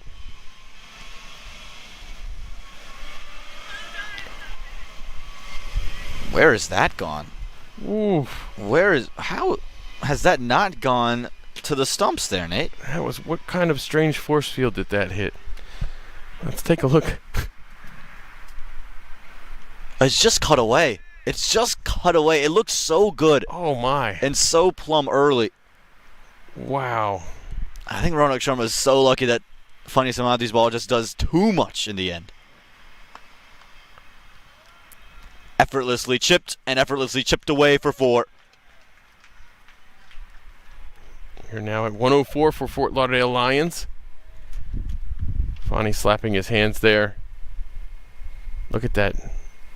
That's actually good power behind that little punch there, just from a slight wrist movement. Well, again, Ronak Sharma to me has shown real promise through this innings, and I think he's shown great ability. Oh, nicely played. Another good area to find. Again, I really think there's something here. And they'll come back for 2. Excellent running. Terrific running. Did you see how much that ball cut in such a short space? It looked like it was going down the leg and cut right back. Wow, excellent. And there's everything to see here. 106 for 5 after 17. That's 7 runs from the over. They're going to want more than that with the final 3. Again, Ronak Sharma gives you your best chance to score, so he's the key man. Can he just stay in and keep batting and just finish the 20 overs? And Sadiki's job is going to be get Sharma on strike. Don't see any dots. Massage the ball around for a single. Let Sharma use those wrists. And to Sadiki's credit, he's able to put the boundary away, and I think he can provide a real interesting challenge to Akil Posa, who, to again his credit, has been rather exceptional, but his struggles have come against the left-hander. So can Mohib Siddiqui take advantage of his angle to just take some width? And it also is a change of ends for Posa as well. This was the end where he gave up 16 in his first over. Yeah, that's true. The very first over of the weekend, not today. He's been 10 from 3 overs today, and we're going to see quite a different angle than Fani Samhadri offered Sadiki. This is much more something he'd be used to and enjoy. Post has been quite good. Let's see what he does in his 4th over today. Siddiqui does the job. Get your captain on strike. Yeah, as you mentioned, Sadiki will like the arm slot from Posa, the style, the bowling style, a lot more. With Sadiki on strike, and as we mentioned, he'll want to rotate strike to get Sharma on strike. Maybe with the Posa might tempt him to try to go bigger instead. But he did his job. He got Sharma on strike on the very first ball.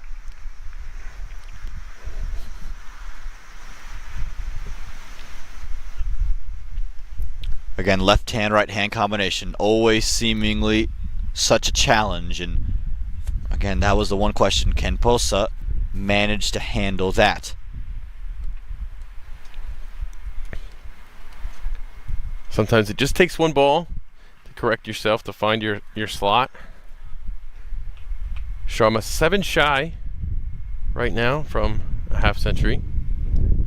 It would be his first half century in his minor league cricket career, and it would come as the captain.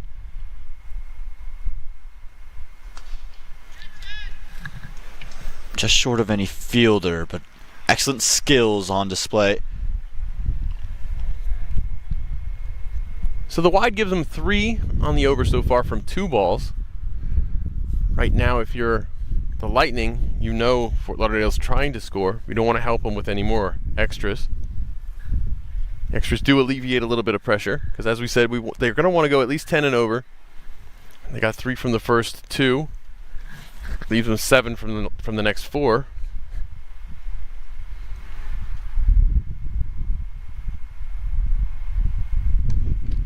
His slower delivery, Akil is such a useful tool, and his execution off of it has been brilliant straight through the weekend. Oh, yes. And that slower delivery, it's so important that he bowls that full like he did right there. Very, very full. Let the ball do something. Let it dip a little bit. It just puts a second thought in the bowler's head.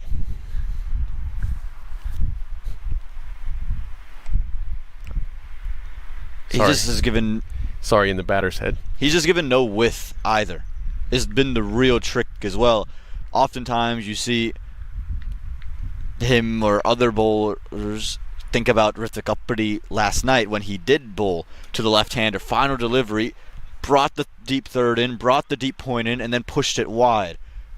Bosa knows, okay, Sadiki likes the width, so while I might prefer bowling over the wicket to the left-hander, the situation requires me to change the angle, and that's just great awareness on the part of the young man. Yeah, he's really put together a great innings today. Fort Lauderdale has 2 more chances against him to score.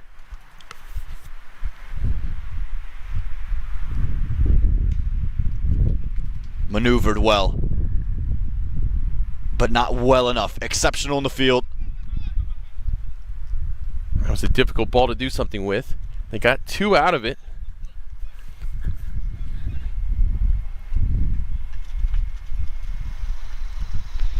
Yeah, running nicely again, the Lions. They're going to be somewhere where the Raptors were yesterday, that 130-ish mark, and they're going to have to be content and develop their innings around there.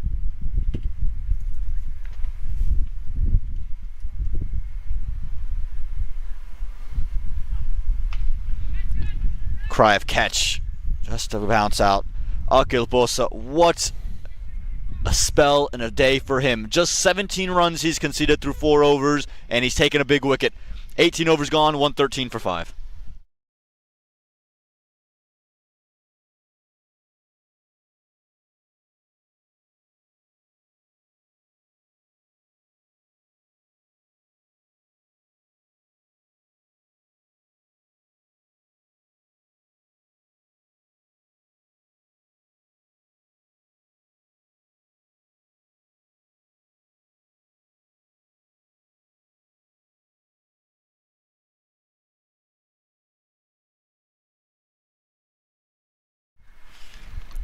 The Atlanta Lightning, they travel in packs, and they're always making noise with those drums, and brilliant to see. And they'll seemingly love to see this change as well. Funny Simhadri on your screen now, and he'll continue with the ball in hand from the Cedar Fork end. Well kept. Really well kept in the end. Had to make a lot of work there, Nicholas Manohar. Well, Manohar finally comes up to the stumps with Funny Simhadri, and he pays for it the very first ball. Oh my. This has been a good partnership here. 63 runs off of it.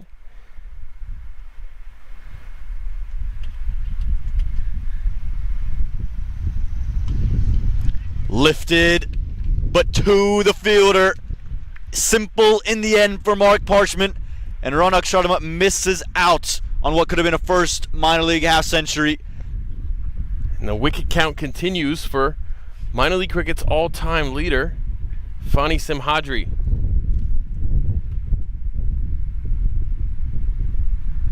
Now look at that dipping ball. Wider and full. And the batter just can't get enough on it.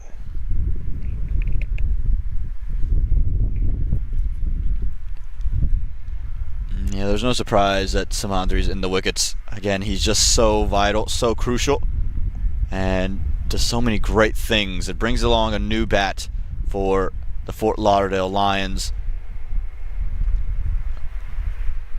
Nehal comes in again. This is their wild card selection. He is taking over that position, and it's rough to say that for Thajanaran Chandrapal. So big shoes to fill. He's more known for what he does with the ball, but does have a couple of lusty blows he can manufacture. And we'll have to manufacture a couple of them here with just an over and change to go. Nate, 114 on the board. Is 134 a reasonable place to target here for the Lions? Well, I think you have to. I think you have to be thinking that way. There is no point in just playing out the innings and delaying the inevitable. You have to challenge this Lightning team.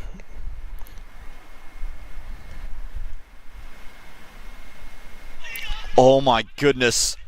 They'll get a run off of it, and I think Manohar might have done himself a disservice there. He's still on the ground, holding that finger. It seems to be okay, but Nate, you've talked about the dipping ball time and time again from Funny Samhadri. This is a great example of it. And you're seeing that strange angle too for the lefty. Can't quite do enough. It skips twice to the keeper. Yeah, Fani with 7 wickets already this season. Manohar is really struggling. Again, that ball hit him on the half volley. And that finger, just have a second look at this. It's tipped wonderfully, and then right there, I think it just jams up on that hand of his. Really, really unfortunate scenes. You hate to see something like that. He's taken the gloves off now and is in some serious pain. Well, just as Fani gives the batters fits, he gives the keepers fits too. I know from having played catcher in baseball, there's some pitchers where you're like, oh my goodness, this guy's going to beat me up today. And again, some spray on, and again, just have another look. That ball, again, dips low, and then right there, half volley, and it just gets him on that right hand as he tries to jam it into the ground. Well, that's no fun. And this could be huge, not only for the rest of the keeping innings, but with the bat in hand. He's the other opener alongside Monang Patel. Could be a huge loss. In the very first game, he looked fantastic batting with Monang. And look how frustrated he is as he has to walk off. He's already kicked the ground. He's showing Mark Parchment. He's unhappy in a big way, and you can understand as to why. Young individual playing his first weekend in minor league cricket, getting a chance for the first time with the gloves, and head up. He'll have to go. And again, you work so hard, and you're going through a long weekend. 3rd consecutive game. You wondered about the physical toll, and this is something you just can ill afford, even when you're having a lot of success. Yeah, rough time for the keeper there, the Canadian. And we'll see who takes the gloves now for Atlanta Lightning.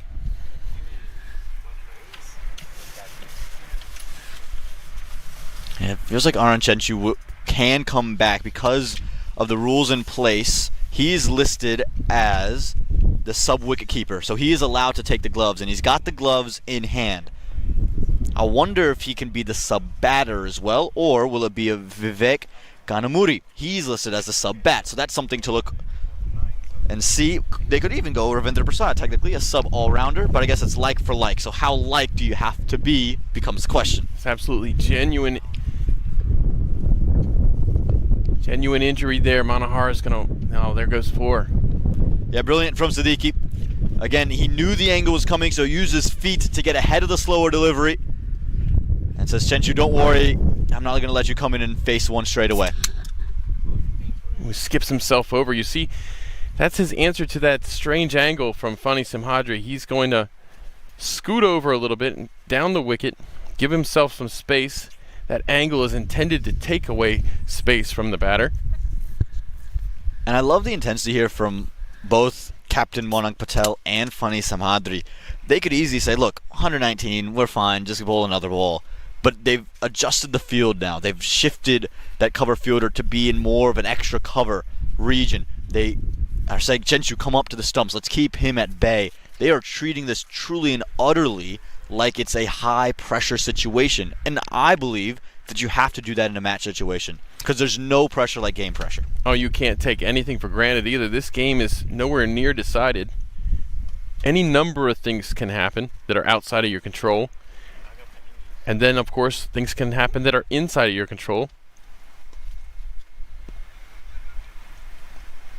And just allows, as a team, when you get into tough situations, for you to feel comfortable in them. Because, again, That's right. you can't simulate that in a practice scenario. You can't simulate pressure. You have to have it. You have to have it. And it's either you create it. A lot of the pressure that we feel in our lives is created by ourselves anyways. Okay, Socrates. Wow, there you go. Something that's food for thought right there. You're the first person that's accused me of being Socrates. I'm sure I won't be the last. I'm sure it's sarcastic. No, not at all. Look, what people have accused you of in our time here at Church Street Park and just in our time covering American cricket, there's been a lot of people walked by, points at you. You haven't noticed this, but they've all talked about your hair. They all love the flow, right? And that's been a big change that's come in since 24. But they all are loving it. Nicely worked. Just the single. And Nate will tell us all about that glorious hair of his in the 20th over, 122 for 6.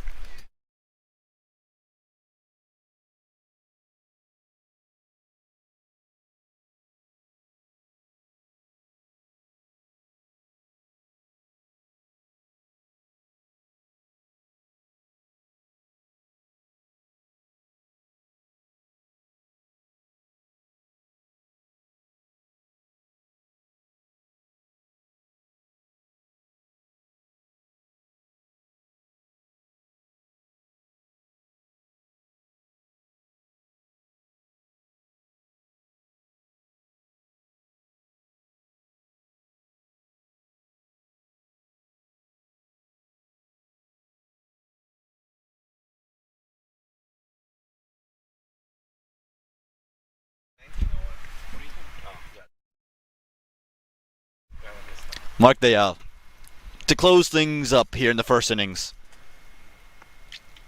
That's out. That is completely out. And Sadiki, you've tried, but you've definitely failed. Have to walk back. Yeah, you got to go. You got to try to score. Dayal's been phenomenal. 3 runs conceded only in 2.1 overs now, but that's his 3rd wicket. He's got as many wickets as he's allowed runs. He's just been impossible today. Looks like as plumb as it gets. Yeah, it looks like it's going right on the middle and leg stump right there. So it means Rashesh Behera will walk out. He was brilliant with the ball, and he'll have an opportunity to maybe silence some doubters about the Fort Lauderdale Lions in today's game with their score, but he will want to put on some lusty blows. Now for the bowlers, it's okay, how many runs can I help myself with to give myself something to defend? Yeah, this Florida team, I mentioned yesterday, Wesley Jackson being from Prince George's County, Maryland. Rashesh Behera playing a lot of his cricket in the Washington, D.C. area. Looks like there's a good relationships. Shanik Marathe, another example. Yeah, that's right.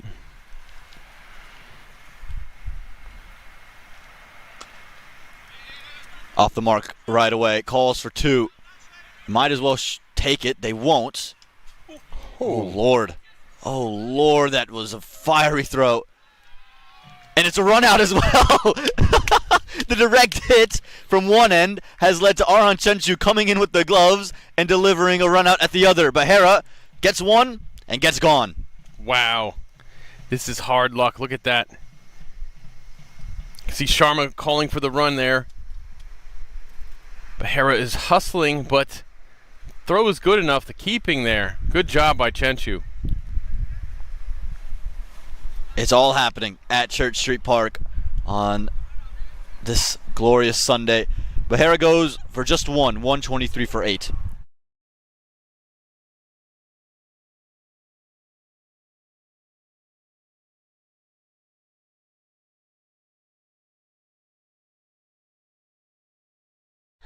Just have another look at this, Nate. I want to look at Rashesh Behera's dive.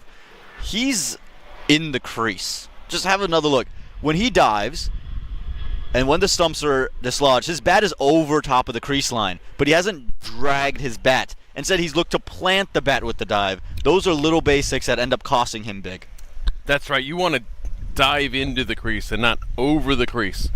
It's almost a slide, right? In baseball, when That's you're right. sliding into Exactly. a second base. Yeah, otherwise in baseball if you slid too late, you'll overslide the base and you could be tagged out. Here, that's not as much of a concern. Oversliding isn't a thing.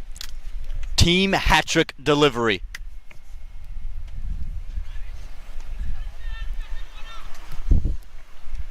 Team hat-trick achieved! How about this? The Atlanta Lightning doing everything right here at Church Street Park. Wow. Wow, well, you got to score, so you're going to be aggressive. Yeah, we're seeing very first delivery. Mark Dale is having a day. My goodness. 3 from 3 with 1 wicket left. 123 for 9.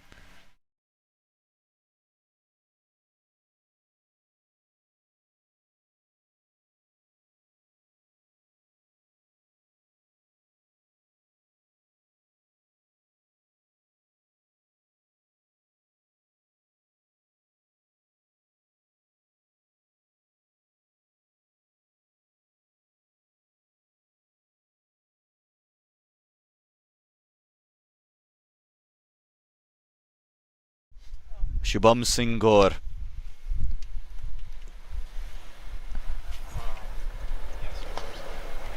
It won't be 4 consecutive wickets. Well, hold on. Hold on. Oh, no, it won't be. It won't be. Just the single. super valuable run off of Mark Dale. Very unlikely situation today. He's got 4 wickets himself. Giving up 5 runs now. Ridiculous figures, Mark Dayal. Plus the run out in there in the mix. And you could say he started that because he got out of the way of the thrown ball from the outfield.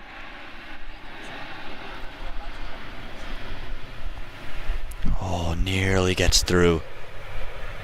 Just singles. Singles will start to close. 1 delivery left in the over.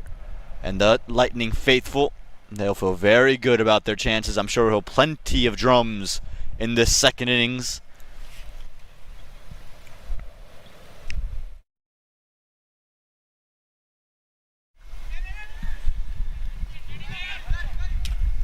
And just a 3rd consecutive single to close. So an over that opened with 3 wickets, ended with 3 singles. That is the end of this first inning, dominated fully and utterly by the Atlanta Lightning. The score should read now 126 at the close of 20 overs. Nate, nowhere near enough. Not enough, but it's that partnership for the 6th wicket actually, gave them a respectable total, I guess you could say.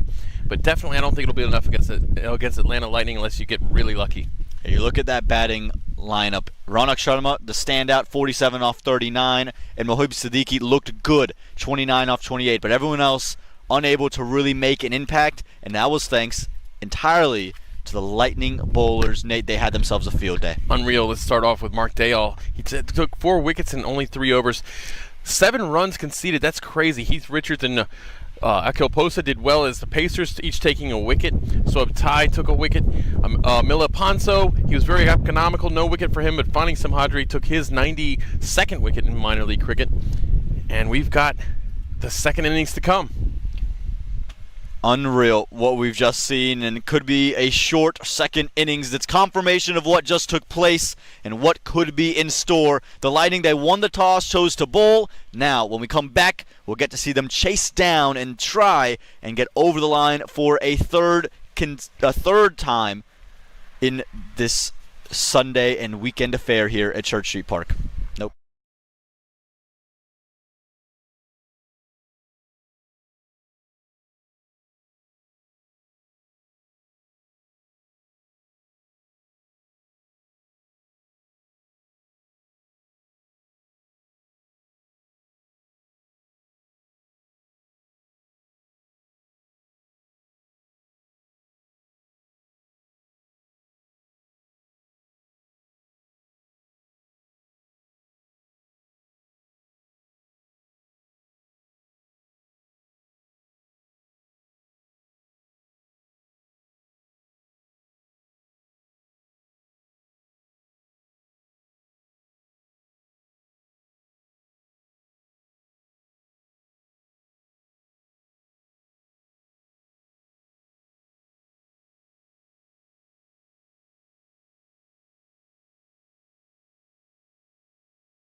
Second innings underway here at Church Street Park. The Lightning, well, they'll favor themselves. 127. That's all they have to go get.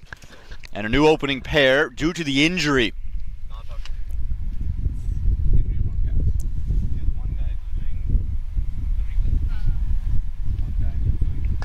Excellent start. This was the man who we thought was brilliant, Atish Gawand. Yesterday, he was phenomenal up until that super over.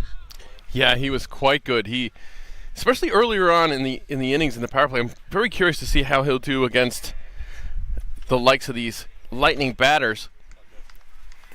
Gawand has really impressed so far.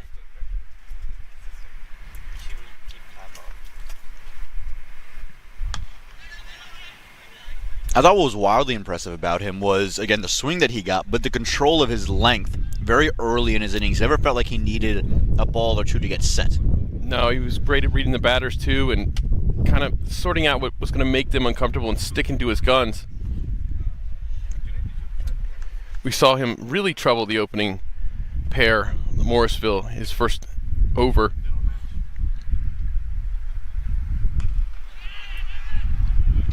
Still no runs available. Again, a couple of new faces in for the Atlanta Lightning. This is Jordan Warner, who's opening the batting. I don't reckon he would have opened the batting had it not been for the injury to Nicholas Manohar, but a great opportunity for the man to get in and make an impact in minor league cricket. Yeah, absolutely. Not a ton of scoreboard pressure on right now. So ease yourself into the innings. Adapt yourself to this level. First runs for the Lightning and Warner.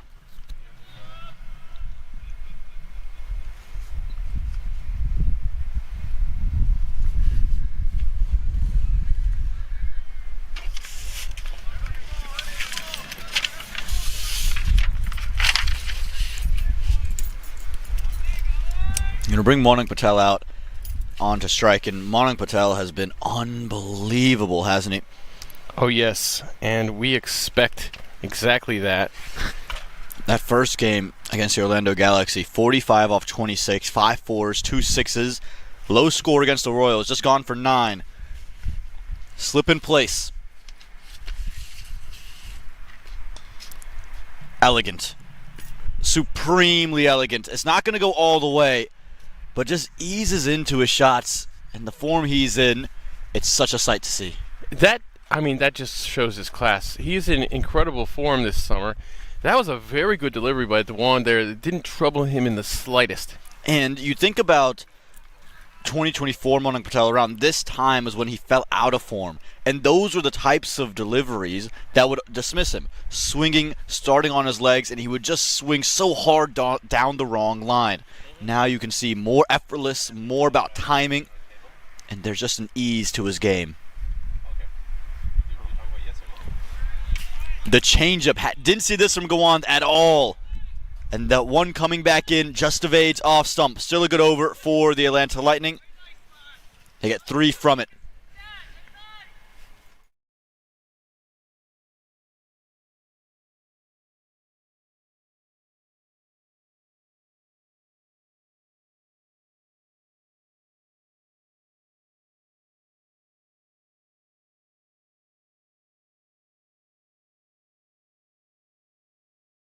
We'll keep you up to date on the score until the score bug catches up there. Right now, 3 without loss from the first over.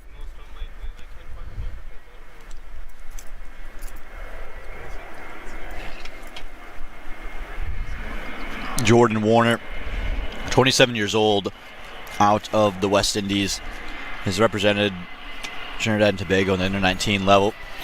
And so again, another great addition for this Lightning team to have. Just another young individual who's got some experience battling it out in another region. Facing Shubham Singh Gaur. This could be out. This could be close. Ooh, what is that missed? Where is that missed? Proper pace on that. Let's take a look. It's like maybe going down the leg a little bit. Yeah, hit him on the front knee roll. That could be one possibility, that maybe there's a bit high. So maybe umpire's call on terms of clipping the bails, and it did hit him on leg stump, and the ball did deviate quite a bit off this pitch. But good early questions from Shubham. Gone! Gone, one ball later. Going into the attack and into the wickets. Great start here for Fort Lauderdale. Terrific delivery there. We've seen some good stuff from Shubham there. Yeah. What a great early breakthrough that you're going to need if you're going to defend this fairly low total. And Warner has to walk back to the shed.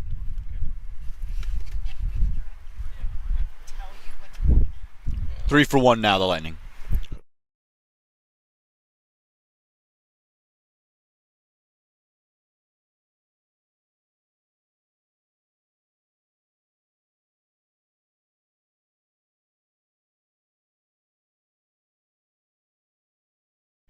And here comes the big scorer. Traditionally, historically from this Lightning team, Mark Parchment, Mr. Atlanta Lightning. Boy, has he been good in his minor league career.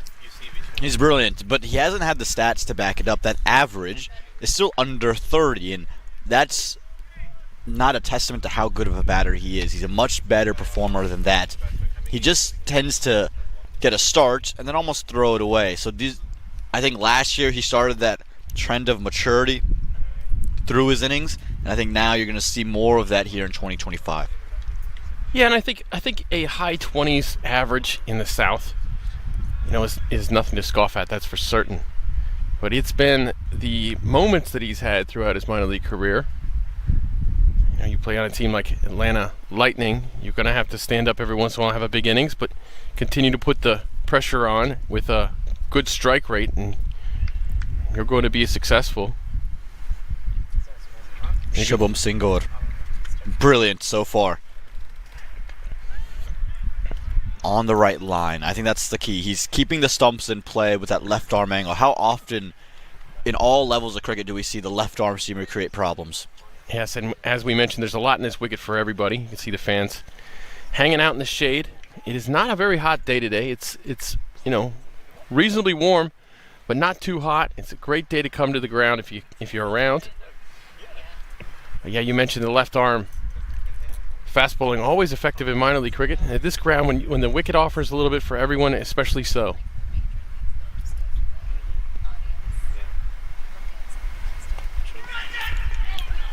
Down. It should have been another one. Oh, that's brutal. You can ill afford those mistakes in a game like this. Oh, you can't. Fort Lauderdale they're just a drop away from a phenomenal start. Mark Parchment's a batter you definitely want to pluck out of the middle. He just couldn't hold on to that catch. You're not going to get a lot of easy catches with these two in the middle. You got to hang on to them.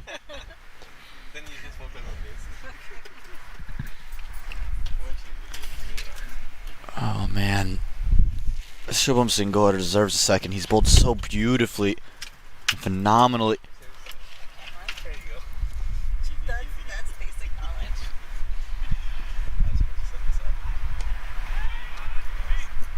And maybe, Nate, there's more in this game than many would have thought. 127 doesn't seem like a menacing total, but this opening bowling spell is seemingly creating a difficult challenge. Yeah, slow start right now. Almost through 2 overs here for the Lightning. Only got 5 on the board. 1 wicket down. But the 2 men in the middle here are quite dangerous. Pad. Clearly pad. The deflections come off the back foot. But what an over. No question that Shubham Singh is asking all the right ones. Sorry. 5 for 1 here at the Atlanta Lightning.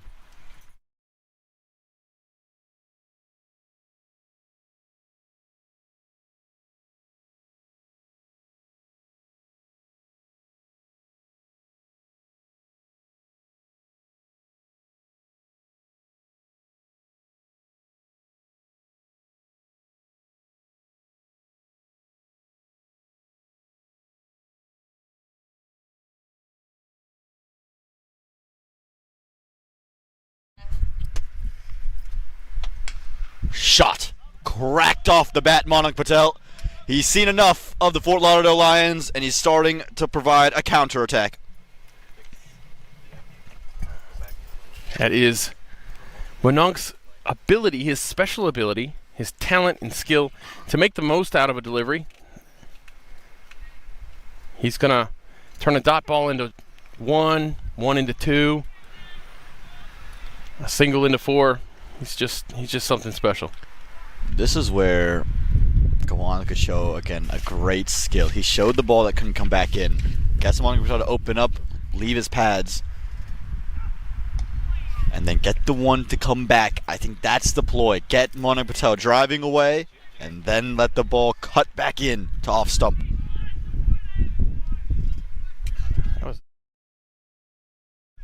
Going with the slower ball against Monarch here in the third over. Only 9 runs on the board.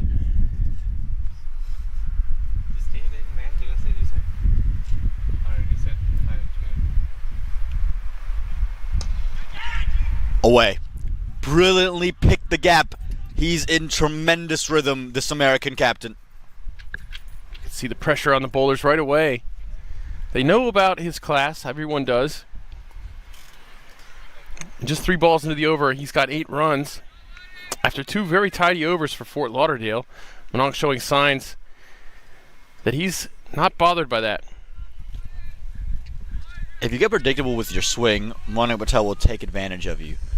You've got to be able to produce consistent pace if you want to bowl only out swingers.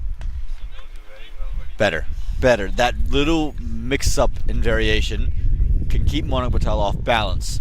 His one weakness, and weakness is a bit of a stretch because he's a very complete batter, is that ball on the back foot that rises. Oftentimes he likes to pull on the front foot. So if you can just get him to commit early, you can get him into peculiar situations. Yeah, you got to hurry him.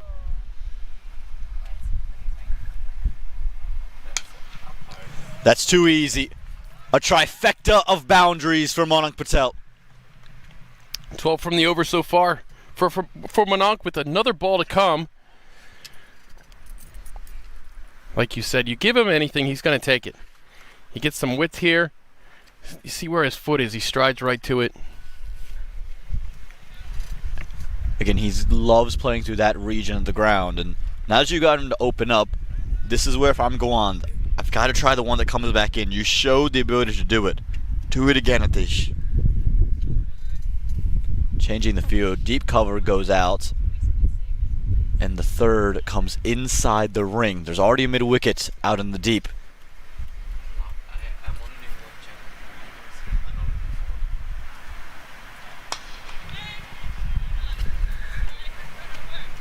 Brilliant over for Monarch Patel. He's dominated and put things back into the right frame for the Atlanta Lightning. Close of 3-17 for 1.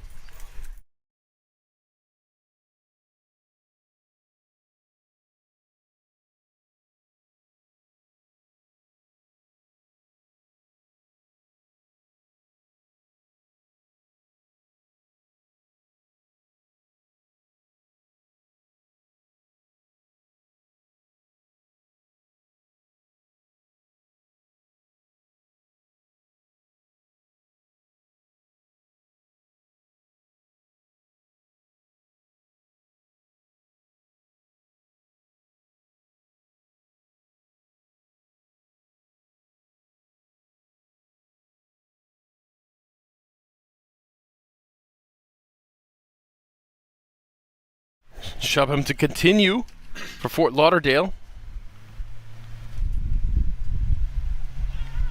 He's asking so many good questions. Again, whilst he's only been rewarded with 1 wicket, should have had a second, no question, drop of Mark Parchment. But you don't see Parchment ever comfortable. And sure, he hasn't had to face Monarch Patel. How would Monarch deal with him? Why hasn't he had to deal with Monarch Patel? The other batters can't get him off the square. Yeah, that's true. And we've talked about if Monarch has a weakness, does Chubbam have what it takes to exploit it? And it looks like he might, but he might not get the chance.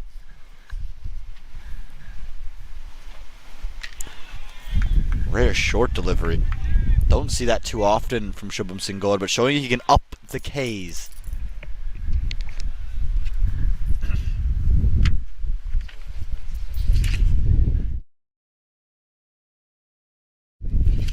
So we got the warning there. That's the short ball. That's out of the way if Mononc gets back on strike. He won't have to have that in his mind of options.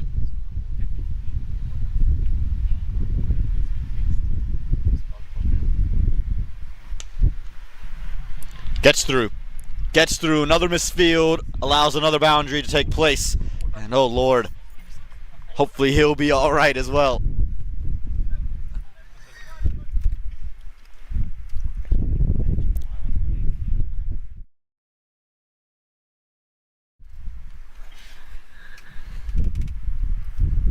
And here we go. We'll take a look at this shot again.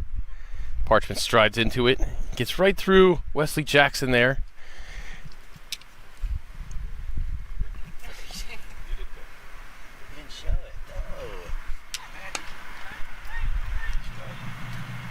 Well fielded. Incredibly well fielded. Excellent commitment in the infield. We're getting boundaries and dots right now. Our last 10 deliveries have all been boundaries or dots. Actually, if you go back over before, our last 12 deliveries have all been either a 4 or a dot. Not so bad if you're ticking the score over.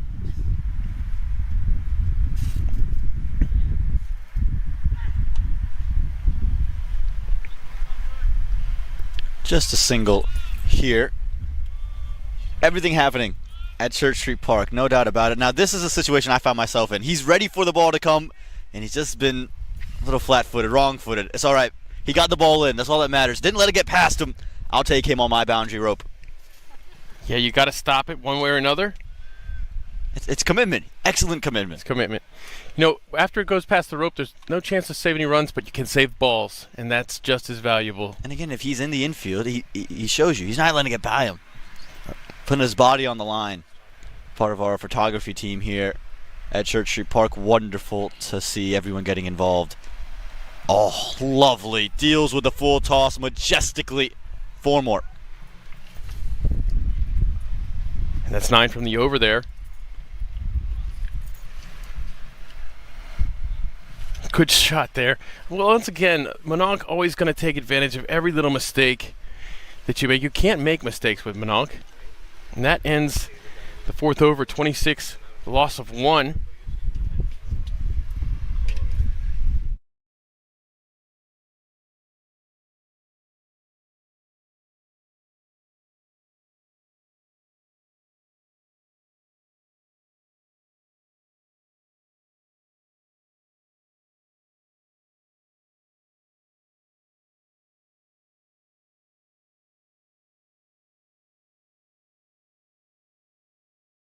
And Mohib Sadiki comes into the attack. Come on.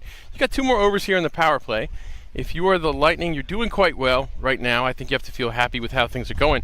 If you're Fort Lauderdale, well, you want to get through this power play with a couple of wickets claimed from the Lightning side. It's always a little tougher to navigate those middle overs here in Morrisville when you got new batters that continue to come into the middle. And 2 wickets down would help Lauderdale a lot. Yeah, no question about it. They need wickets, and they need them in a hurry. That drop of Mark Parchment, so hurtful. 7 from 9 Parchment is already.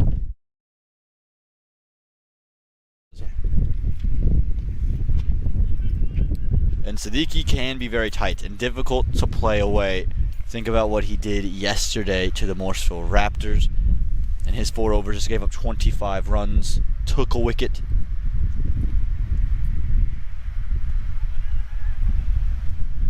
But it will take something special to disrupt these two, and misfields like that won't help the case.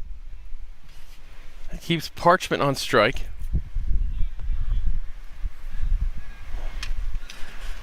Mononc's not seen a ton of the balls yet. Well, we got the score bug up now. Good to see. Lovely. Absolutely delicious from Mark Parchment. And Parchment is no slouch. We know that. Got a great history here at Church Street Park in the South in general. You could see Mohib kind of using the full width of the crease, not unlike Harmeet Singh. Parchment wasn't troubled. That time the arm ball gets through. But again, the Atlanta Lightning so proactive, able to still scamper away a single. If you're the Fort Lauderdale Lions, how are you winning this game? Because it's already only 94 runs to get from 15 overs. Well, as good as Parchment is, you want to keep Manoj Patel off strike, and I think having him face the final ball of the last 2 overs and none of the first 5 is a way to help do that. Close of the 5th over. Manoj Patel will remain off strike. 33 for 1.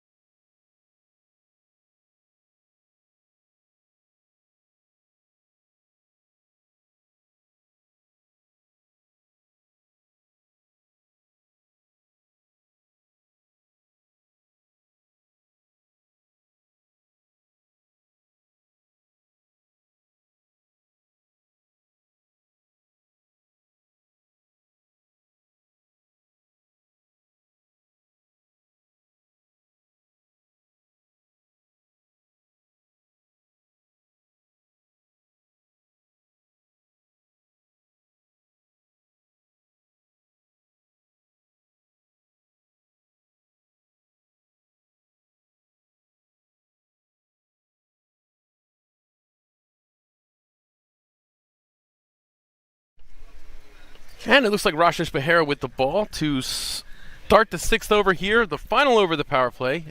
Atlanta Lightning 33 for 1. Good start for Atlanta. We've said many times you want to get through this power play with as little loss as possible. And if you are Fort Lauderdale, you want a wicket here in this over. Either of these guys out of the middle will only help you.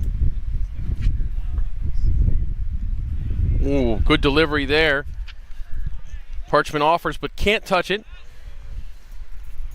And what we saw from Behera yesterday, just 26 runs he gave up through 4 overs, 2 wickets, and he showed an immense amount of control that was rather remarkable, wasn't it? On a length, and then from there could get to the wider Yorker and then slowed it down beautifully. See that one cutting back in, no run there. You feel as if Mark Parchment is really starting to feel the pressure. He's not someone who likes to accumulate dot balls. 13 off 16. He's going to want to put a stamp on this innings. And you've got a batter with the best summer, probably of all domestic batters on off strike right now, having only seen 2 of the last 14 deliveries. And that one goes up. The fielder's under it. He's backpedaling. Let's see. Oh, it looks like he made the grab. Oh, no, he dropped it. He dropped it. Oh, that is tough. You do not want to drop that ball. That's 2 drops now for Fort Lauderdale. We knew that Parchment was going to have to go. Felt the frustration looming. This is Ronak Sharma underneath it. He's done everything right. Slightly leaned back, loses his footing, and never had it. Never had it. That's a second life given to Mark Parchment in the same fielding position. It's been short mid-wicket twice now. And he slashes that over the 3rd man for 4 runs. And we saw that one of the bad things about that drop is it brings Manoj Patel on strike, which is inevitable one way or another. But Patel makes him pay right away. And what could have been a wicket with a new batter in the middle ends up being 5 total runs, 1 from the drop and 4 from the boundary. It's just so tough as a bowler. You feel like you've done everything right, and again, that frustration starts to build upon yourself, and that's an insult to injury. Manoj Patel, he's so good. He just can find different ways to score. Any bit of width, he just takes advantage of, whether it's on the back foot or on the front foot. You have to be much closer to Manoj to trouble him. And he pulls that one. But right there, that's the type of delivery that could frustrate Monak Patel. Continues to come up back onto him, rushes him a bit for pace. You can just see that's the first time he's looked uncomfortable playing a shot. Yeah, you're right. That is the first time. He's only seen 12 balls so far. We got 1 ball left in the power play, and Monak Patel's only seen 12 of them. And he scampers across to give himself some space and slaps that one for 1. That'll close the power play. 39 for 1. The Lightning will feel fortunate not to be 2 or 3 down.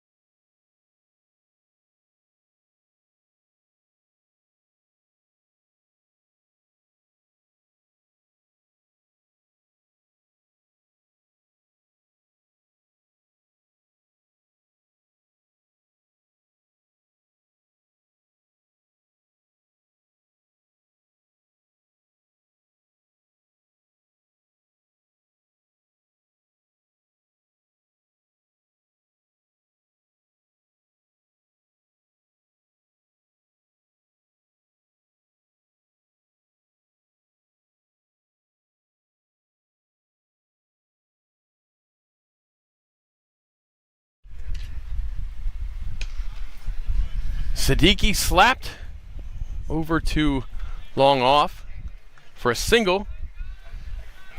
Here's your matchup for me, Nate. Parchment, post power play, post being dropped for a second time. What is his intent like, and where does he look to score? Well, he steps through there, pokes it directly to long off for a single. And this is where, to me, if I was Ronak Sharma, I would have said, we're defending a low total. Mark Parchment's struggling with confidence right now. Let's bring in the long off. Let's bring in a couple fielders. And let's dare him to hit over the top. Don't gift him a single to bring back Monak Patel. And Monak pokes it right over top of Parchment's head. It's going to be a little bit of a race at the boundary, but long on gets it, throws it in for 2. And this is why, because there's always going to have to be the field open for Monak Patel. So it means there's plenty of regions for him to go and manufacture 2 runs. That won't be a problem. So you have to then, when he's off strike, keep him off strike and make it innocuous. Bring the field back in and contain and trap Mark Parchment. Ooh, that one sneaks through, but no damage. But you're right. The effect of the power play was that you had to have all those fielders inside, and that effectively kept Parchment stuck at the crease, which worked out great for you. Now, there's nothing that says you can't create that pressure with your field after the power play. Certainly, you have to have so many outside, but you can bring 1 or 2 in. Yeah, no question. Again, it's just now what you're allowed to do as short cover comes in. Oh, and he swivels on that one, hits it nice and clean, but directly to mid-wicket. And so here for me is a moment. Mark Parchment's on strike. There's 1 ball left in the over. Bring in your long off. Bring in somebody.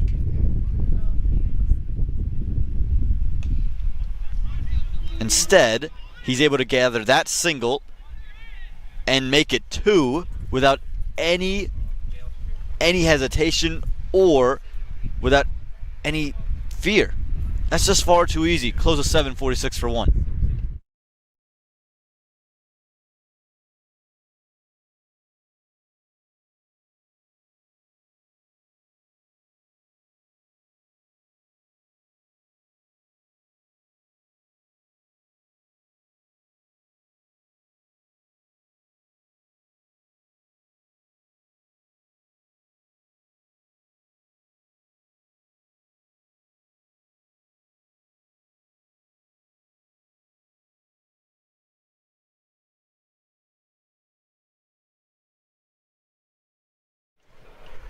Behera stays on in the 8th over, and he's gonna face this difficult duo right now. We got Monak Patel on strike to start an over. I don't know if we've said that this innings so far. That's the length. That's perfect to me, Nate. Manan Patel, again, he's a very front-footed player, and when he's best on his back foot is when the line of the ball starts straight at him. But if that ball continues to follow him from outside the off stump, oftentimes you'll see his back foot come ahead of his front foot. Now, why is that important? It means he's pulling off the front foot. So anything with surprising pace or bounce is going to trouble him. Oh, and he whacks that over the fielder. That's 4 runs. He really caught all of that one. And that's where he wants to play that shot. He's been given the width to bring up the 50. The first one followed him to the leg stump. This one outside the off stump. And that's far too easy. He can pull that on the front foot all day long.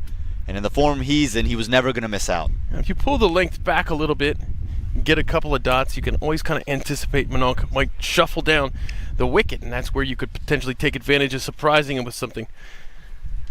But right now, that's just too easy for him. And somehow that ball has taken a skip and a bounce over the top of that fence outside. So we need the ball finding committee. They'll be employed yet again to get the ball out there. Well, that brings up the 50, that boundary.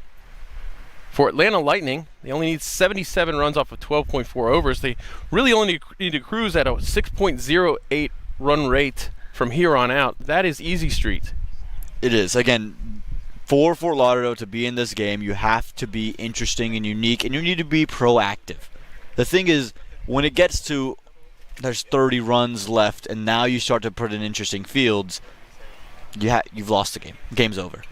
But when there's 90, 80, 70 runs left, and you start to bring in fielders and you start to add some risk into every shot, that's when you can start to maybe claw back into the game. But if you let this game meander through and you're not proactive, you're out this game before you ever get a chance to be in it. And we have to remember how much depth they have in the batting. Yesterday, we saw Rampersad get out, and it felt like Morrisville had a great chance to win. You're not going to get that sensation by getting an opener out or a top order batter out on this Atlanta Lightning team.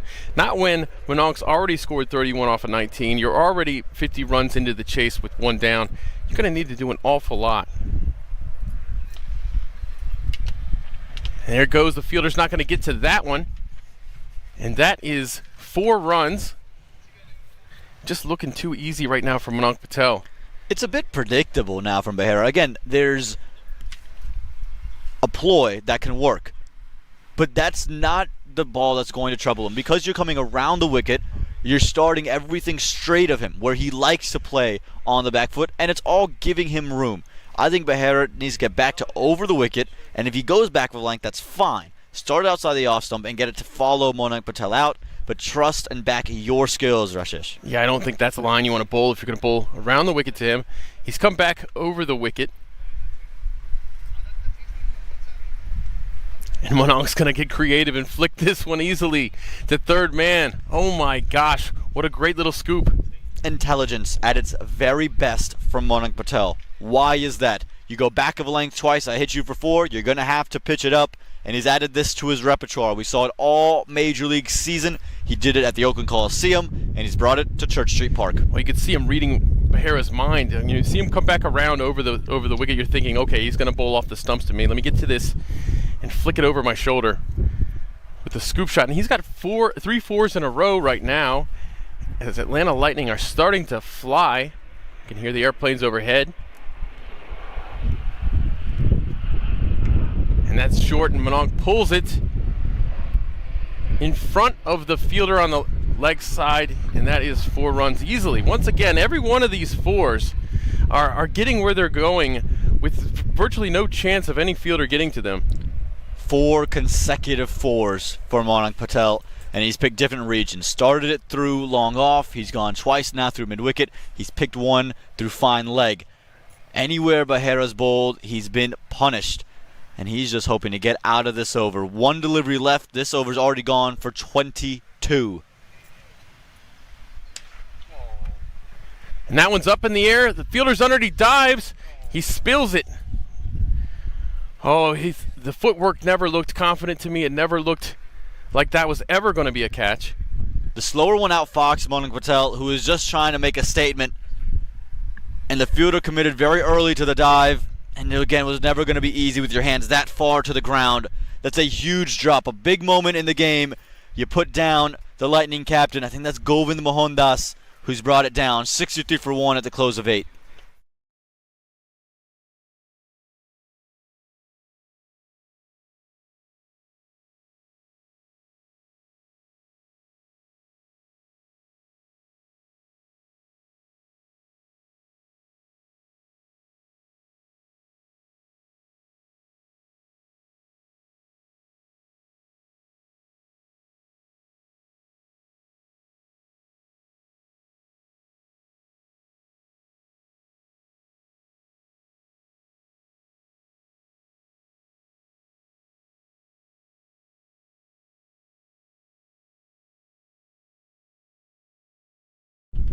Wahid.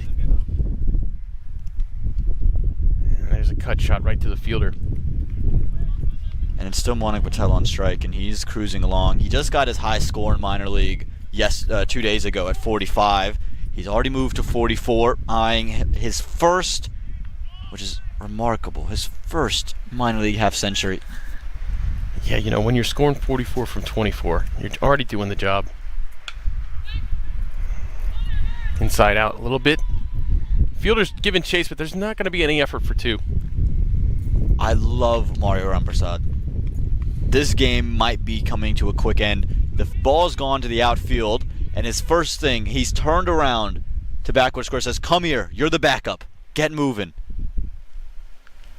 Leaders like that are so important for a team, and a young team like the Fort Lauderdale Lions. Well, a lot of people rate Mario as a coach, including myself.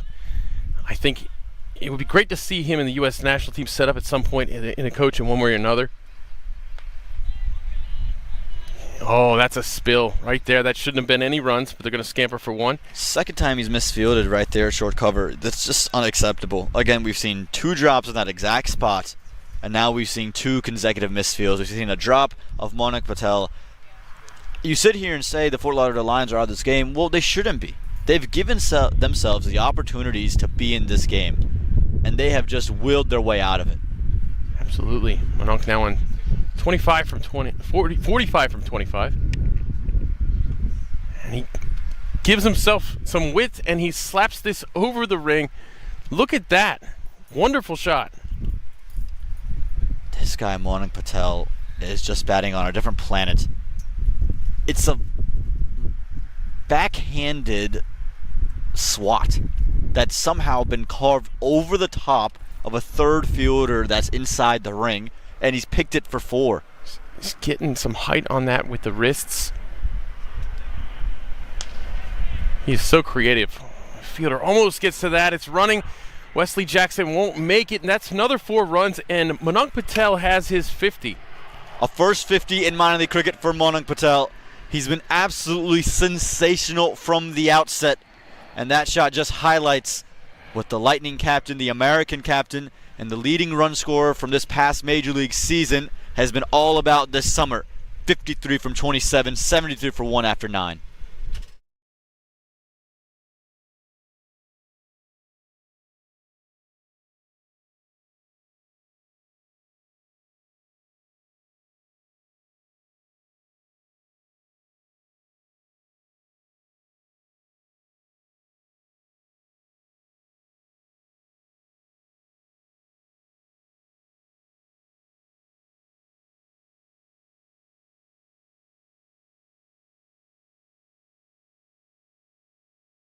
That man, Mononk Patel, with his first ever minor league half century. Aman, I think this batter, Mononk Patel, I think he might go on to be something great. Might go on to be something great. How about that? I don't know if anyone said that about Monik Patel as of late. I think he's already there in the great category. It's just so funny saying that that's his first minor league half century. Here we are, this many seasons into minor league. Aman, we've been doing the minor league cricket show live every week for, well, not live, but now we're doing it live every Wednesday at MLC Network, by the way. We've been doing it for a long time, and to say that Mononk Patel just hit his first 50, well, it just goes to show how busy he's been in various other tournaments. Ronak Sharma, the captain, has brought himself on, and again, he'll feel slightly responsible. He's one of the culprits of dropping Mark Parchment, and he'll have a chance to bowl him out with his own ball in hand.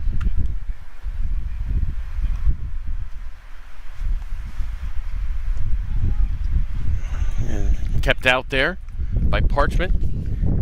Now because of Mononk's speedy 53 from 27, Parchment's struggles haven't really been amplified. He's been able to get away with it. And we know what he's capable of when he's on song. Yeah, so it's important for him to continuously face deliveries here, gain some rhythm. Straight down the ground. Fielder giving chase, but it's going to get away. All the way to the sight screen on the bounce. He just picked it and placed it nicely.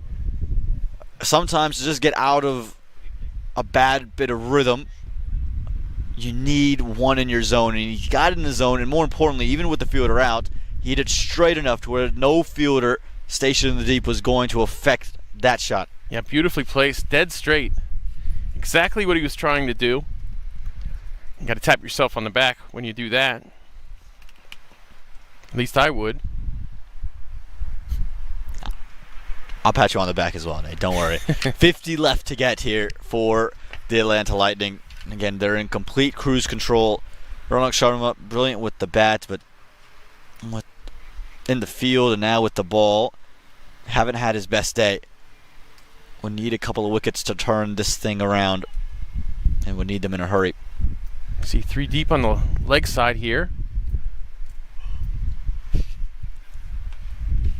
And Parchment carves it over extra cover. All the way to the boundary. 6 runs. Andy Mead and company, they got that one nice up close and in person on that telephoto lens. It landed right in front of him. And Parchment said, I might have had a sluggish start to my day, but I finally got into second gear. In to out. Glorious. That one was lifted all the way for a second consecutive 6. Once again, Parchment playing some effort with the straight bat. Oh, he shoots that one deep. Nobody, doesn't matter where the fielder is, no one's getting that. It's 6 runs. 3 consecutive 6s for Mark Parchment. What was this? Was he struggling today? Oh my gosh. I don't think so. Unbelievable the way he's turned it on, and that the biggest of the lot. It's hard to imagine that he did struggle, that we were just moments ago talking about his struggles and how they weren't amplified because of Mononk's success, but now he has joined the party, and we could be headed to an early end to this game. Still another game today, 6 p.m. start to that, and it's not even 5 p.m. yet here locally, and only 38 runs left to get for the Atlanta Lightning. The ball fighting committee is out looking for that one, maybe have to get a new one in and of itself. See some stretching here in the middle as they wait. Well, it looks like Mononk's changing his bat grip there. How good was he in Major League Cricket this season, helping to lead that MI New York squad to their 2nd championship. He was a big part of that this year, and we saw the very first season a lot of the domestic openers.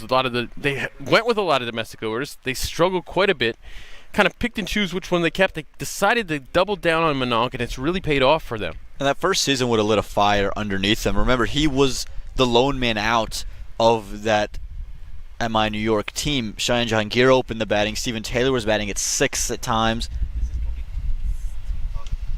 Oh, he's bowled him. Parchment was just getting hot. Sharma got him on the wrong foot, cleaned him right up. Yeah, just real non-committal. That's why he got the shake of the head from Mark Parchment. He knows he's really just outfoxed himself. It hasn't turned a great deal. It came in slightly. It's a good googly. Didn't pick it. And again, just really nowhere with his feet. The second wicket finally comes down. Parchment given 2 lives, and then a couple of 6s later has to go. Score moves to 89 for 2.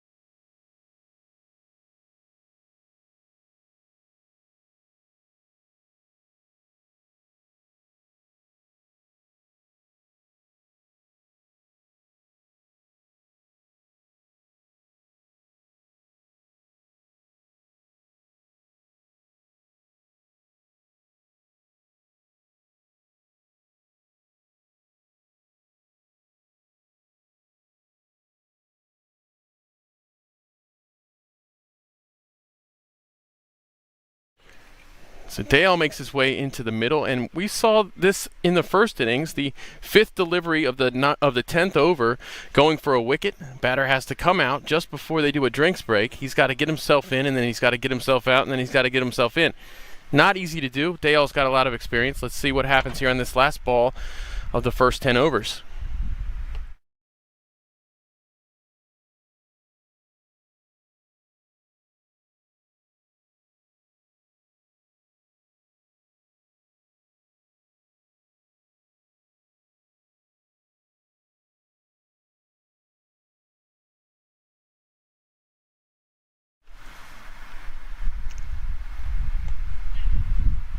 And that's worked to the side for a dot ball. And that'll be the end of the 10th over. Looks like we're going to take a little bit of a water break, but see what happens.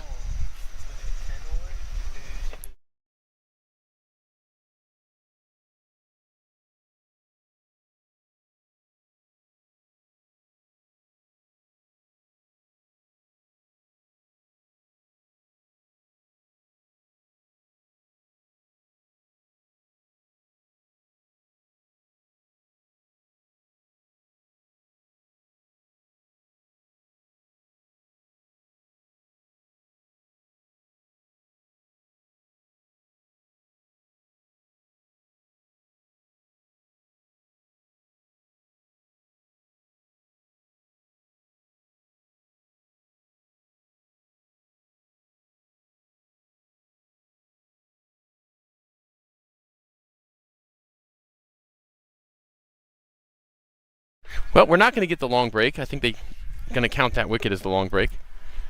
Manonk's going to take strike. And again, I think be curious to see how he goes about it. How quickly is he willing to finish this innings? Remember, they did lose to the Baltimore Royals, so they would think about the fact that they are on the outside of that first position because of it. And so how does your net run rate compare? The Royals' net run rate, massive at 1.675. The Fire have a net run rate of 3.75 through their one game. So the Lightning with a negative net run rate. A win today would put them up at 4 points, and then could get them back into position to be a part of the top 2 to close the weekend. Dropped. Another drop. It's tough. It was going quickly and to his right. But that is the 4th drop we've seen today, and to add insult to injury, it's gone all the way for 4.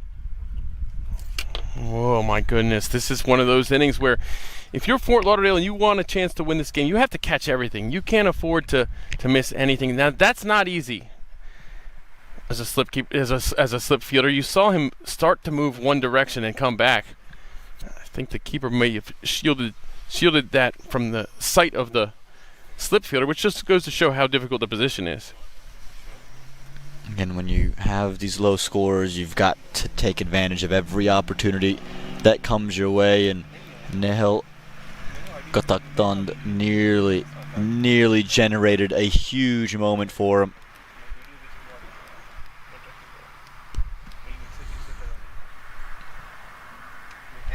Oh, reverse sweep. What a shot. Unbelievable. That is right, Nate. Reverse swept to perfection. I just couldn't contain myself. Got so excited by that shot. You know what's ridiculous about that? He's taking it outside his leg stump. Almost more better off going for the conventional sweep, and he says, no, I can take the reverse one over the top 2. He just really wanted to score in that region.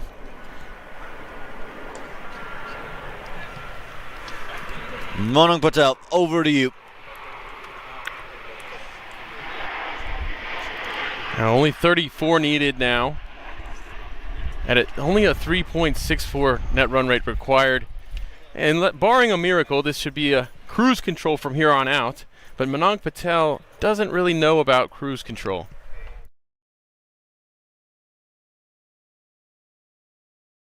Yeah. Got a question about the score here. We're gonna come to a resolution about that.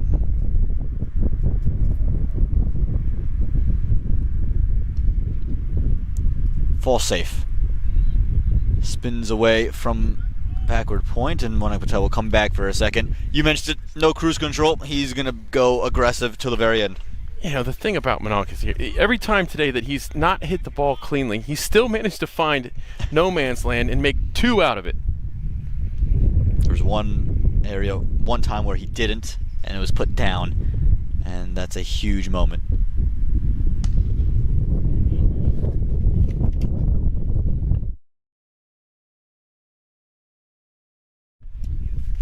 Single to close over number 11. The scorecard reads now 96 for 2.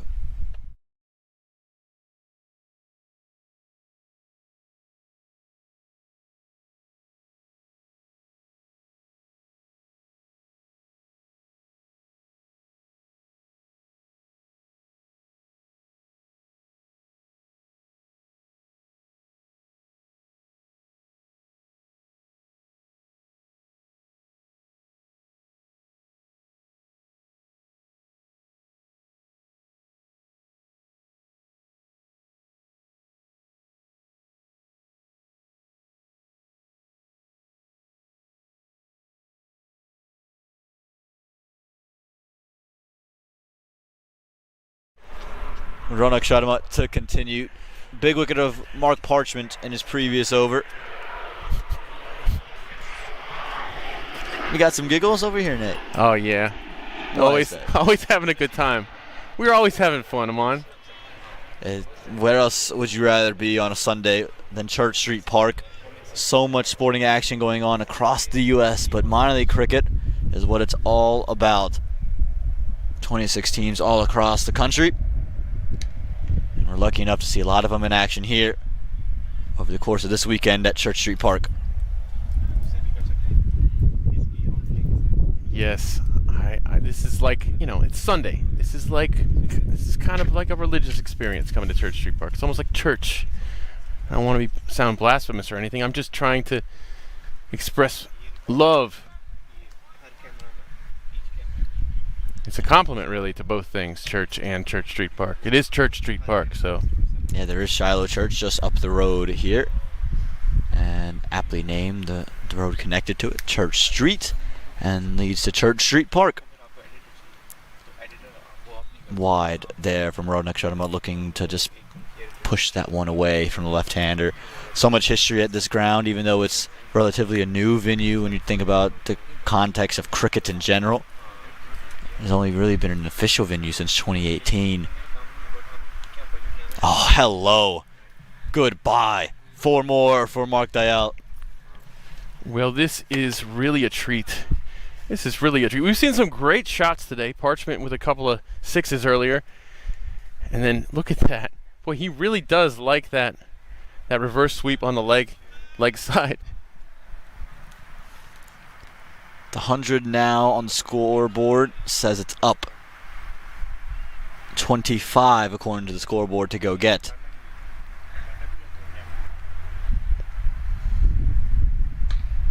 Oh, comes down the track. Doesn't matter that he's not read the length. He's gotten it straight out of the screws. That's over to the workout area here at Church Street Park. There's everything here. You just have to watch out for flying cricket balls. Look at that one-handed finish there. Like a left-handed Mark McGuire.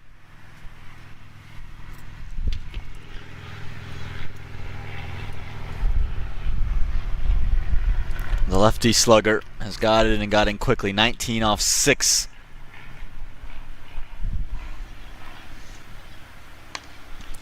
And there is another one to Mark Dayal. He's not looking to take time in the middle. He's looking to finish this off in a hurry. Very well timed. The flighted delivery slower than the previous one. You can see Dayal just stays compact, slaps it back over his head. Amon, it's been a great summer for cricket here in the USA. We had Major League Cricket, which you were a big part of.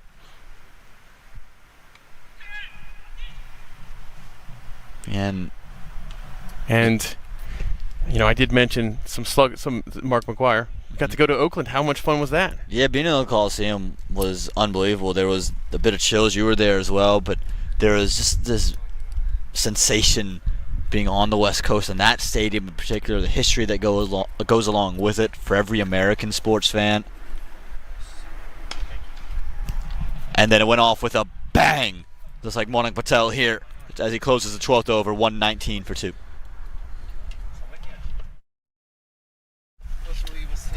Look at this. He's just been on it today.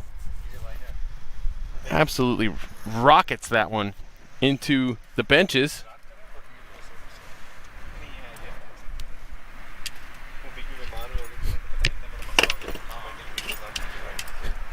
And we don't need many runs here.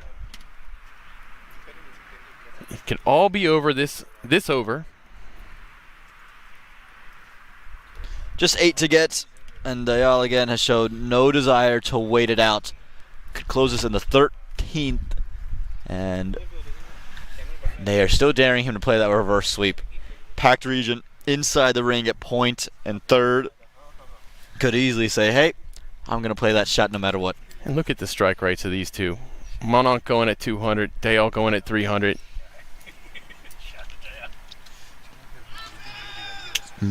Missing. Going down through the offside, but he's telegraphed it. This is the battle. I think he's going to try this 2 or 3 more times in the over. Why not? It's fun to watch. I mean, just keep doing it. Dayal, get in position right now. Go ahead, right there. And once again, I don't get what I want. Well, you got cricket at Church Street Park, Nate. I feel like that's the best gift of all. Oh, yeah, you're right. You're right. Thanks for putting it in perspective. Life's all about perspective. We were in the Coliseum and again gained some great perspective there, and like we said, saw some unbelievable cricket. Think about what we saw from Finn Allen to start the proceedings off. Not just the cricket and the baseball history there. I kept thinking about Jimi Hendrix, all the great concerts that happened there. Monik Patel was absolutely special in that stadium as well, wasn't he? I got to give him the Holy Toledo, which was one of my bucket list items there, knowing we were going over there. And when you watch the old Raiders things on NFL Network, that's all you hear, Holy Toledo, and you want to hit one of those, and it was special to do it for the American captain. One bounce to Wesley Jackson. Yeah, that was great. We talked about that Holy Toledo leading up to it. That was definitely a plan. And when you did it kind of made it more special knowing that it was going to come at some point. I had a list of things I needed to say because we were in the Coliseum. You don't know if you're ever going to be back there, and the plans are to be back there, but it's something so special, and didn't want to waste it, didn't want to throw it on the first 6 I saw, and once I saw it was double-decker, knew that was the moment for it.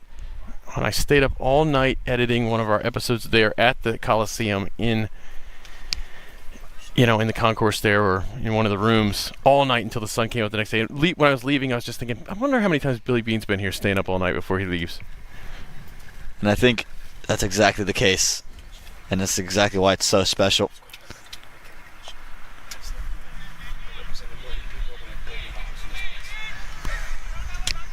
Another single here as the inevitable is delayed. Nehal does not want this to end as quickly as it can. Well, we're one blow away, and the way Monik Patel has batted all summer, be it in the Oakland Coliseum, be it at Grand Prairie Stadium, be it at Broward County Stadium, be it at Church Street Park, he is looking for 6s.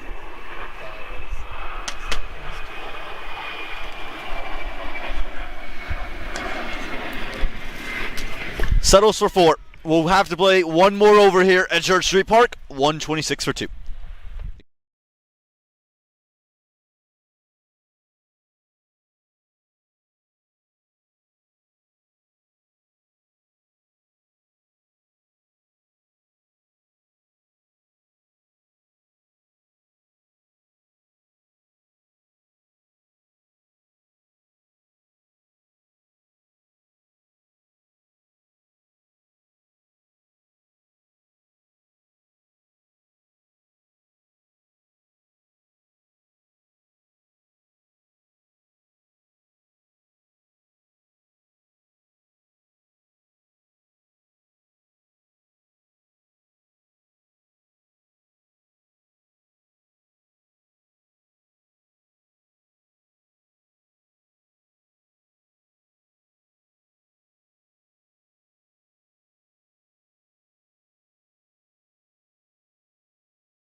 And Gawand here.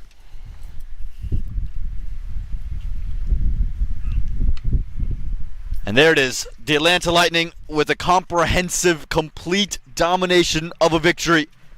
Scores leveled out, they'll have to run it through, but what a day to be a men in yellow and blue. They control today's play, and they go 2 for 3 on Labor Day weekend. Good start here for Atlanta Lightning. You know, they're going to want to end with 3 wins, but they'll take this. This is good. This will give them some good NRR boost as well. Moves them to 2-1. Morrisville coming up, they're 1-0, but they have a 0 net run rate because of the fact that they went to a super over. Let's take a look here and see who the big standouts are. Yeah, again, a complete domination, like we said, and with the bat in hand. 69 off 35 from Manik Patel. Brilliant. The thing for me was that Mark Parchment was able to just churn through because of his captain, and then Mark Dayal comes in, says, yeah, I can reverse sweep the heck out of this ball. But Nate, while the Lightning will dominate and the scorecard will confirm that, there should have been moments for the Lions to make this a very competitive game thanks to a man on that screen. Yeah, we don't see a lot of wickets here from the bowlers. But you're talking about Shubham Singar looked really good with the ball. We had a lot of drops, unfortunately, in this innings. Not because of Goar. I mean, he was good enough for them to have done a lot better than this. Let me just say that. Gawand looked solid. But yeah, the drops really killed them, the mistakes. No question about it. Well, that is all she wrote for our first game in this Sunday fun day full of action here at Church Street Park. One more game here, 6 p.m. start. It'll be the Morrisville Raptors. They'll take on the Atlanta Fire. And the Fire will try to join their Atlanta counterpart in the win column. And the home fans will hope their Raptors can provide yet another exciting finish. Join us then. We can't wait to see you.